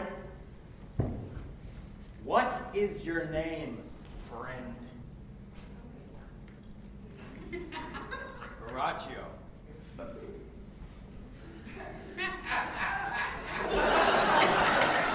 Pray write down Horatio. Yours, Sirrah. I'm a gentlewoman, sir, and my name is Conrad. Pray write down Mistress Gentlewoman Conrad. Masters, do you serve God? Yea, sir. We hope. Write down they hope they serve God, and write God first, for God defend, but God should go before such villains. Masters, it is thought here that you are little better than false knaves, and it will go near to be thought so shortly. How answer you for yourselves? Marry, sir, I say we are none. A marvelous, witty woman, I assure you, but I will go about her. Come hither, sir, a word in your ear. Sir, I say to you, it is thought here that you are false knaves. Sure, I say to you, we are none. And stand aside! Before God, they're both in a tale. I hear it down that they are none. Master Constable, you know not the way to examine. You must call forth the watch that are their accusers. Yea, Mary, that's the eftest way. Let the watch come forth. Masters, I charge you, in the prince's name, accuse these men. This man said, sir, that Don John, the prince's brother, was a villain. Write down Prince John a villain. Why, flat perjury to call a prince's brother villain. Master Constable. Pray thee, fellow, peace. I do not like thy look. I promise thee.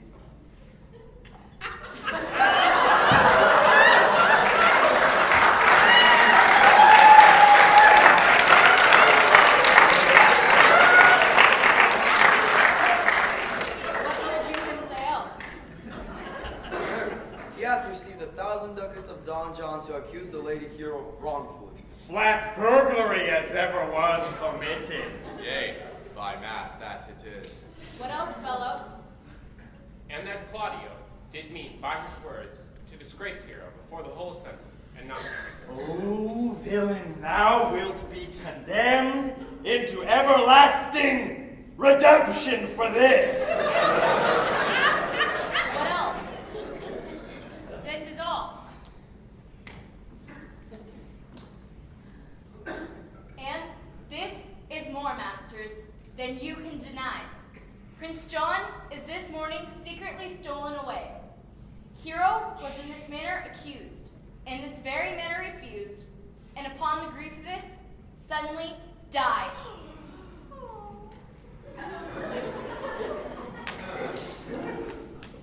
Master Constable, let these men be bound and brought to Leonatos. I will go before and show him their examination. Come, let them be opinioned. Let them be in the hands. Off coxcomb. God's my life, where's the sexton? Oh, that she were here to write down the prince's officer, coxcomb. Come, bind them. Thou, naughty, varlet. Away! You are an ass! You are an ass!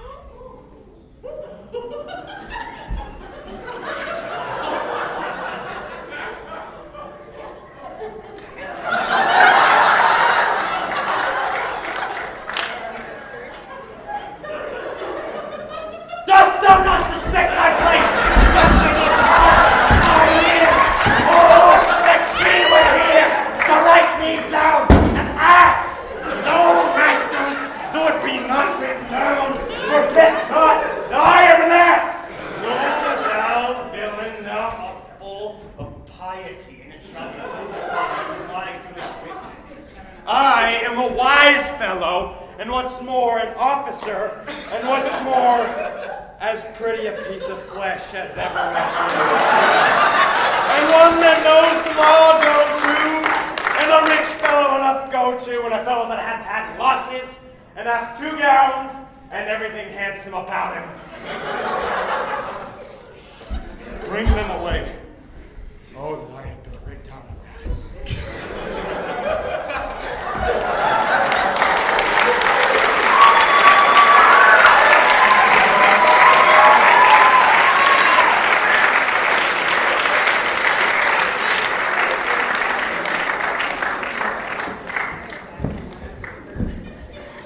Brother, if you go on like thus, you will kill yourself. I pray thee, cease thy counsel, which falls upon mine ears as profitless. Let no comforter delight mine ear, but such a one whose wrongs do suit with mine. Bring me a father that so loved his child, whose joy of her was overwhelmed like mine, and bid him speak of patience. But there is no such man. For brother, men can counsel and speak comfort to that grief which they themselves not feel. But tasting it, their counsel turns to passion. No. No. 'Tis all man's office to speak patience to those that wring under the load of sorrow. No man's virtue nor sufficiency to be so moral, when he shall endure the like himself. Therefore give me no counsel. My griefs cry louder than advertisement. Therein do men from children nothing differ. I pray thee, peace! I will be flesh and blood. For there was never yet philosopher that can endure the toothache patiently. However, yet with the style of gods in me, a push and chance and sufferance. Yet bend not all the harm upon thyself. Make those that do offend thee suffer too. There thou speakst reason. Nay, I will do so. My soul doth tell me Hero is alive, and that shall Claudio know, and Prince, and all those that thus dishonor her. Here come the Prince and Claudio hastily. Good evening, good evening. Good day to both of you. Hear you, my lord. We have some haste, Leonato. Oh, some haste, my lord. Well, fare you well, my lord. Are you so hasty now? Well, all's one. Nay, do not quarrel with us, good old man. If he could right himself with quarreling, some of us would lie low. Who wrongs him?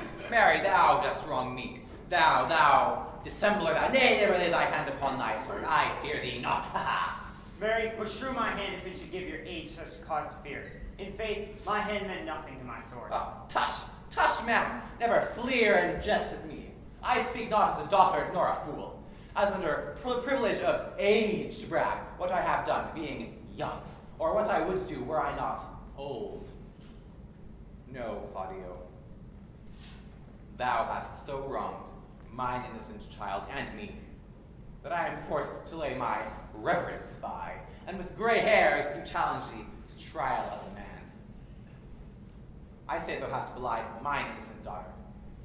Thy slander hath gone through and through her innocent heart, and she lies buried with her ancestors. Friend by thy villainy. My villainy? Thine, I say. You say not right, old man. My lord, I'll prove it on his body if he dare.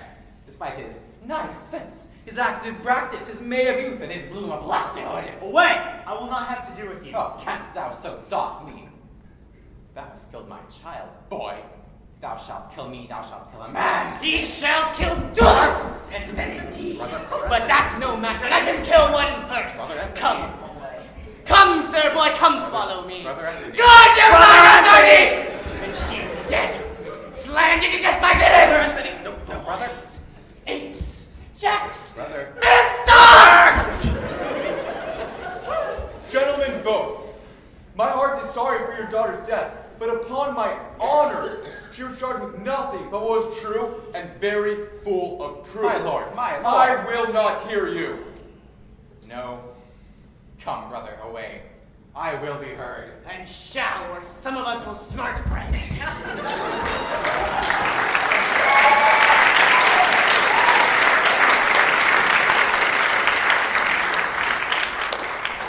See, here comes the man we went to seek. Now, senor, what news?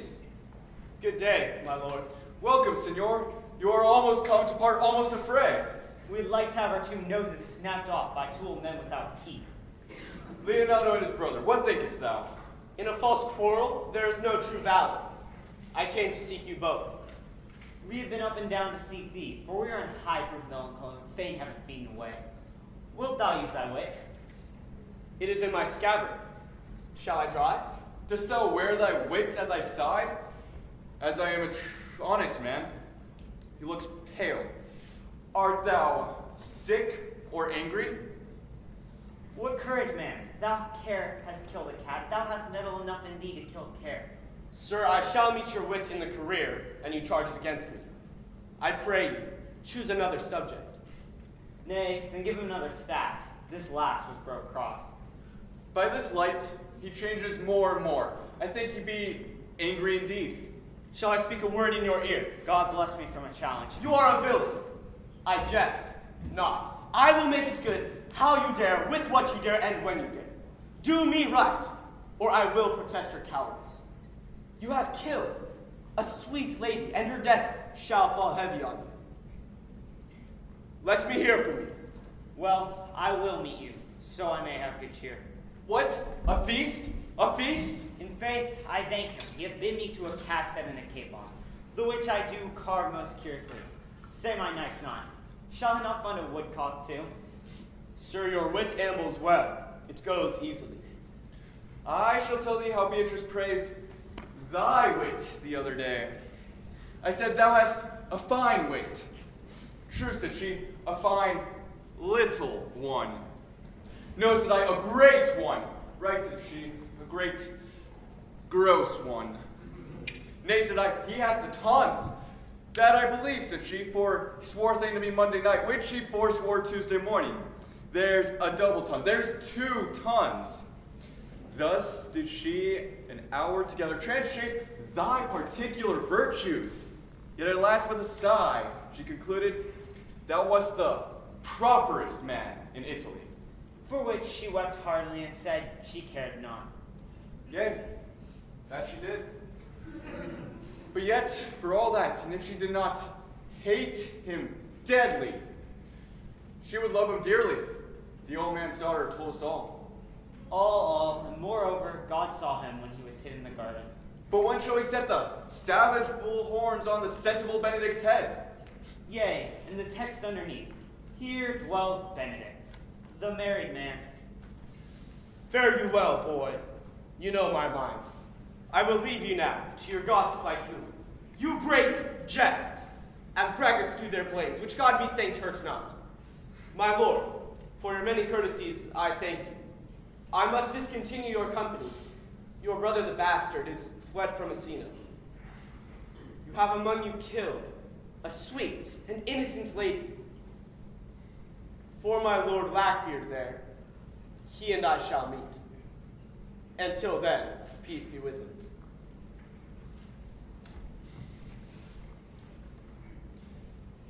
He is in earnest.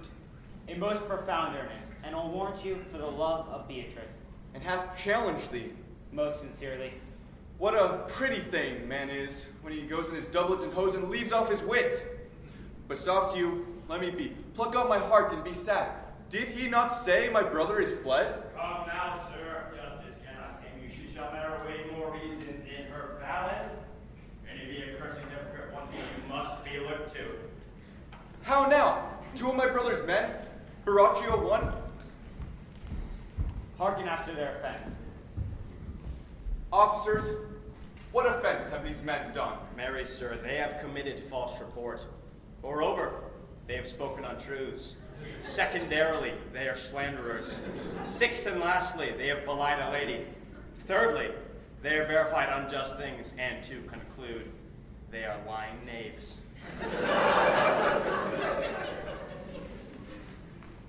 Firstly, I ask what they have done. Thirdly, what's their offense? Sixth and lastly, why they are committed. And to conclude what you lay to their charge. Rightly reasoned, and in his own division. Who have you offended, masters, that you were thus bound to your answer? This learned constable is too cunning to be understood. What's your offense? Sweet prince, let me go no farther to mine answer. Do you hear me? But let this count kill me, for I have deceived even your very eyes. For what your wisdom's grace could not discover, these shallow fools have brought to light, who in the night overheard me talking with this gentlewoman, how Don John enticed me to slander the lady Hero, how you were brought to the orchard to see me court Margaret in Hero's garments, how you disgraced the woman you should marry. My villainy you have upon record. I seek nothing than to die, than to repeat it with my shame. The lady Hero is dead upon mine and my master's false accusation. I seek nothing but the reward of a villain. Runs not this speech like iron through your blood? I have drunk poison whilst he uttered it. Did my brother set thee on this? Yea, and hath paid me greatly for it. He is composed and framed of treachery, and fled is he upon this villainy. O Hero, now thy image doth appear in the rare semblance that I loved at first. Come, bring away the plaintiffs. By this time our sexton shall have reformed Signor Leonato the matter. And masters, do not forget to specify when time and place shall serve that I am an ass. Here comes Signor Leonato, and the sexton, too. Which is the villain? Let me see his eyes. I know another like him. I may avoid him. Which of these is he? If you would know your wronger, look upon me. Art thou the villain that with thy breath hath killed my innocent child? Yea, even I alone. No, not so, villain. Thou beliest thyself. Here stand the pair of honorable men. The third is fled. That had a hand in it. I thank thee, princes, for my daughter's death. Record it with your high and worthy deeds. 'Twas bravely done, if you bethink you of it. I know not how to pray your patience, yet I must speak. Impose on me whatever revenge your penance can devise for my sin. But know that I sin not, but am mistaken. By my soul, nor I. And yet to satisfy this good old man, I'll bend under any heavy weight he'll enjoin me to. I cannot bid you bid my daughter live again. That were impossible. But this I pray you. possess the people of Messina here how innocent she died. And if your love can labor aught in sad invention, hang her an epitaph upon her tomb, and sing it to her. Sing it tonight. Tomorrow morning come you to my house, and since I cannot call you son-in-law, become my nephew. My brother hath a daughter, almost an image of the child that is dead, and she alone is heir to both of us. Give her the rights you should have given her cousin. And so dies my revenge. O noble sir, your overkindness doth bring tears to my eyes. I do embrace your offer, and dispose here henceforth for Claudia. Tomorrow then will I meet with you. Tonight I take my leave. This naughty man shall face to face be brought with Margaret, who I believe was packed in all this wrong, hired to it by your brother. No, by my soul. She was not nor knew not what she did when she spoke to me, but hath always been just and virtuous in anything I do know by her. Moreover, sir, which is not written in white and black, this plaintiff here, the offender, did call me ass. I beseech you, may it be remembered in her punishment. Not quickly forgotten. I thank you for your care and honest pains. Your worship speaks like a thankful and revered youth, and I praise God for you.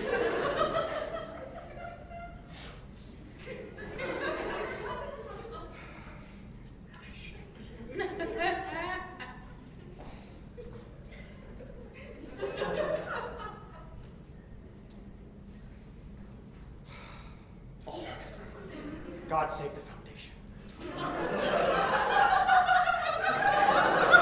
I leave in their name with your worship, and I beseech your worship to correct yourself for the example of others. God keep your worship. I wish your worship well. God restore you to health. I humbly give you a leave to depart. And if a merry meeting may be wished, God prohibit it.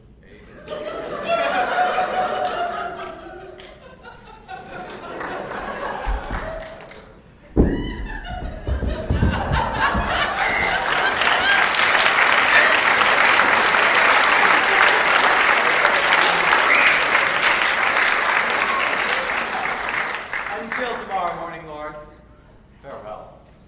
We will not fail. Tonight, I will mourn with Hero.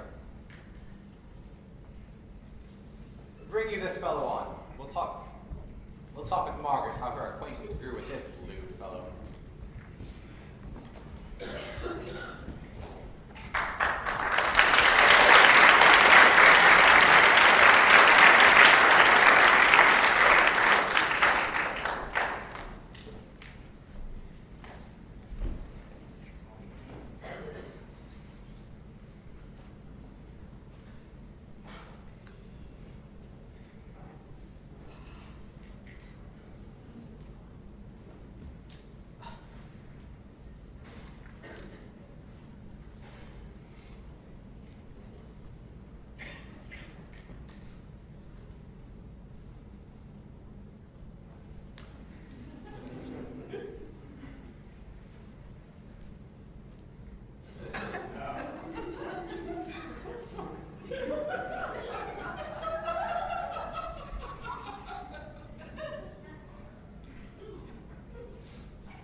Pray thee, sweet Mistress Margaret, deserve well at my hands by helping me to the speech of Beatrice.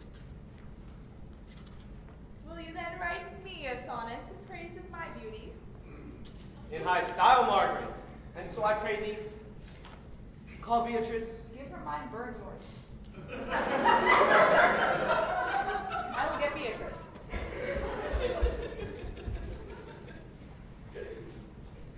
The power of love, unsuitable.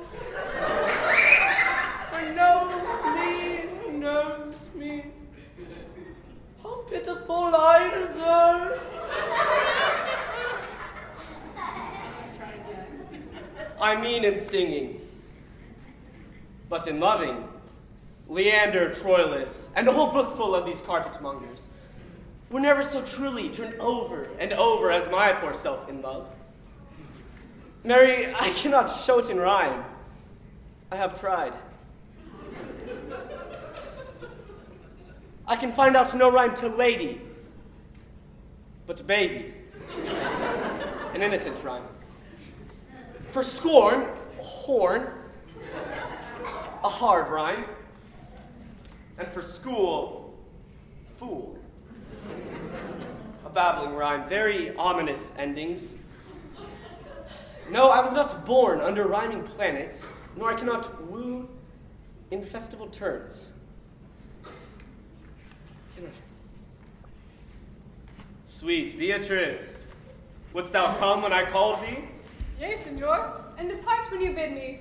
Oh, stay but till then. Then is spoken. Very well now. And yet, ere I go, let me go with that I came, which is with knowing what has passed between you and Claudio.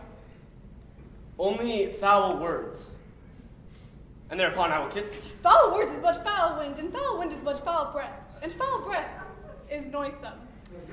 Therefore I will depart unkissed.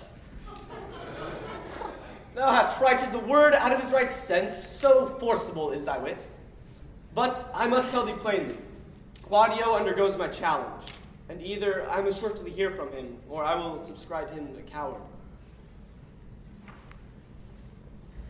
And now tell me, for which of my bad parts didst thou first fall in love with me? For them all together, which did maintain so politic a state of evil, that they would not admit any good part to intermingle with them. But for which of my good parts did you first suffer love for me? Suffer love, a good epithet. I do suffer love indeed, for I love thee against my will. In spite of your heart, I think. Alas, poor heart, if you spite it for my sake, I will spite it for yours. For I could never love that which my friend hates. Thou and I are too wise to woo peaceably.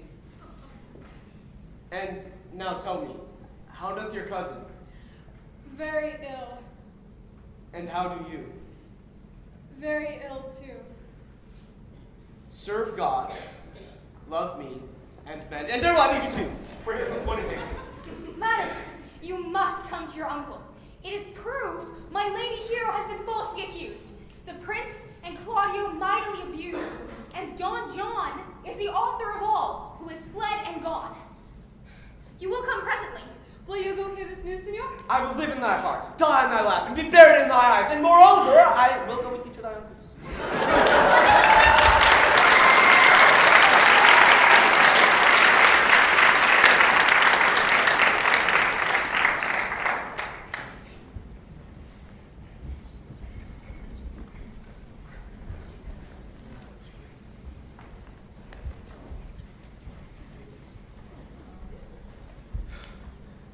Did I not tell you the lady was innocent?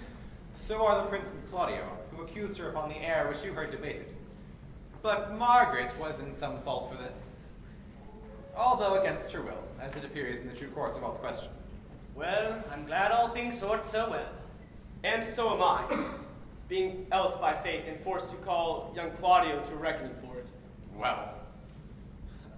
Daughter, and you gentlewomen all, withdraw into a chamber by yourselves, and when I send for you, come hither masked.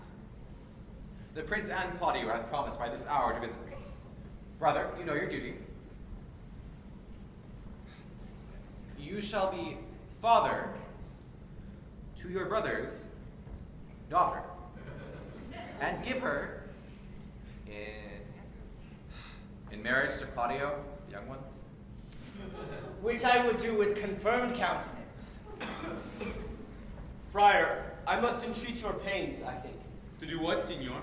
To bind me or undo me, one of them. Signor Leonato, truth it is, good Signor. Your niece regards me with an eye of favor. The eye whereof I think she had from my daughter, 'tis most true. And I do, with an eye of love requiter. The sight whereof I think you have from me from the Prince and Claudio, but what's your mind? Your answer, sir, is enigmatical. But for my will is your goodwill, may stand with ours. This day to be conjoined in the state of honorable marriage. In which, good friar, I shall desire your help. My heart is with your liking. And my help. Here come the Prince and Claudio. Good morrow to this fair assembly. Good morrow, Prince. Good morrow, Claudio. We here attend you. Are you yet determined to marry with my brother's daughter? I hold my mind. Call her forth, brother. Here's the friar ready. Good morrow, Benedict. Here come all the reckonings. Which is the lady I must seize upon? This same is she, and I do give you her. Why then, she's mine. Sweet, let me see your face. No, that shall you not till you take her hand before this friar and swear to marry her. Take my hand before this holy friar. I'm your husband, if you like me. And when I lived, I was your other wife. And when you loved, you were my other husband. Another hero? Nothing certainer. One hero died defiant, but I do live. And surely as I live, I am a maid. The former hero that is dead? She died, my lord, but whilst her slander lived. All this amazement I can qualify. After the holy rites have ended, I shall tell you all of fair hero's death. But until then, let wonders seem familiar. Into the chapel, let us presently. Soft and fair, friar. Which is Beatrice? I answer to that name. What is your will? Do not you love me? Why, no. No more than reason. Why then, your uncle and the prince and Claudio have been deceived, for they swore you did. Do not you love me? Troth, no! No more than reason. Why then, my cousin, Margaret and Ursula are much deceived, for they did swear you did. They swore you were almost sick for me. They swore you were well nigh dead for me. 'Tis no such matter. Then you do not love me? No, truly, but in friendly recompense. Come, niece, I am sure you love the gentleman. And I'll be sworn on it that he loves her. For here's a paper, written by Benedict, a halting sonnet of his poor passion to be free. And here's another, written in my cousin's hand, stolen from her pocket, containing her affection to Benedict. Ooh la la.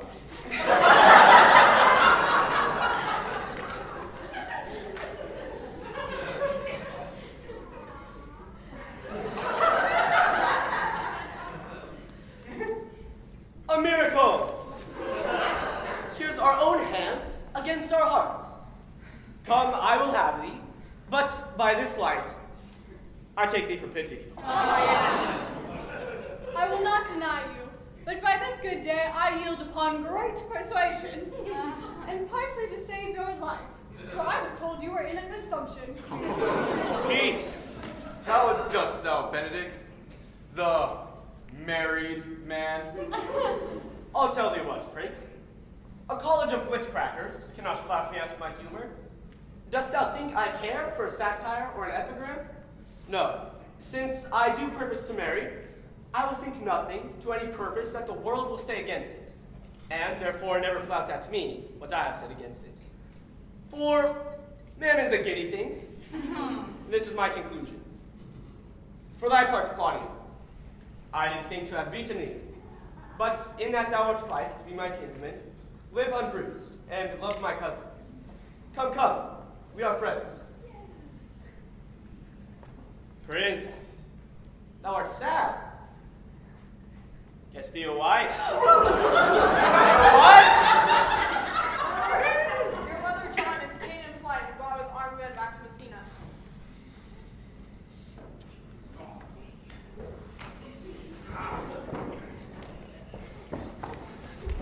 Speak not on him till tomorrow. I'll devise thee brave punishments for him. You are next.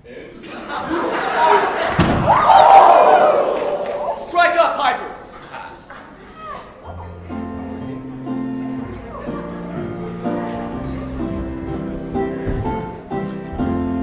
Sigh no more, lady, sigh no more. Men were deceivers, ever one foot in sea and one on shore. To one thing constant, never, then sigh not so, but let them go, and be you blind and bonny, converting all your sons of woe into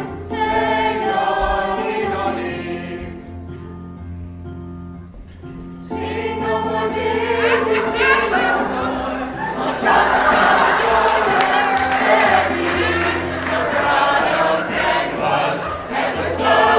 To summer first was levy, then sigh not so, but let them go, and be you blind and bonny, converting all your sons of woe into hey naughty, naughty, converting all your sons of woe into hey naughty, hey naughty, Hey naughty, hey naughty. woe.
Oh, wasn't that something?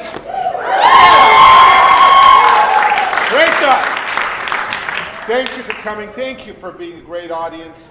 Our actors and actresses will be out there to shake your hand on the way out. Let's pray. Father, thank you for hearing our prayers. Thank you for great audience, for keeping our actors and actresses safe and giving them energy and faith to finish through to the end. We pray that you would receive all the glory and honor. See us home safely and to your house in the morning, we pray. In Jesus' name. And everyone said, Amen. You're dismissed.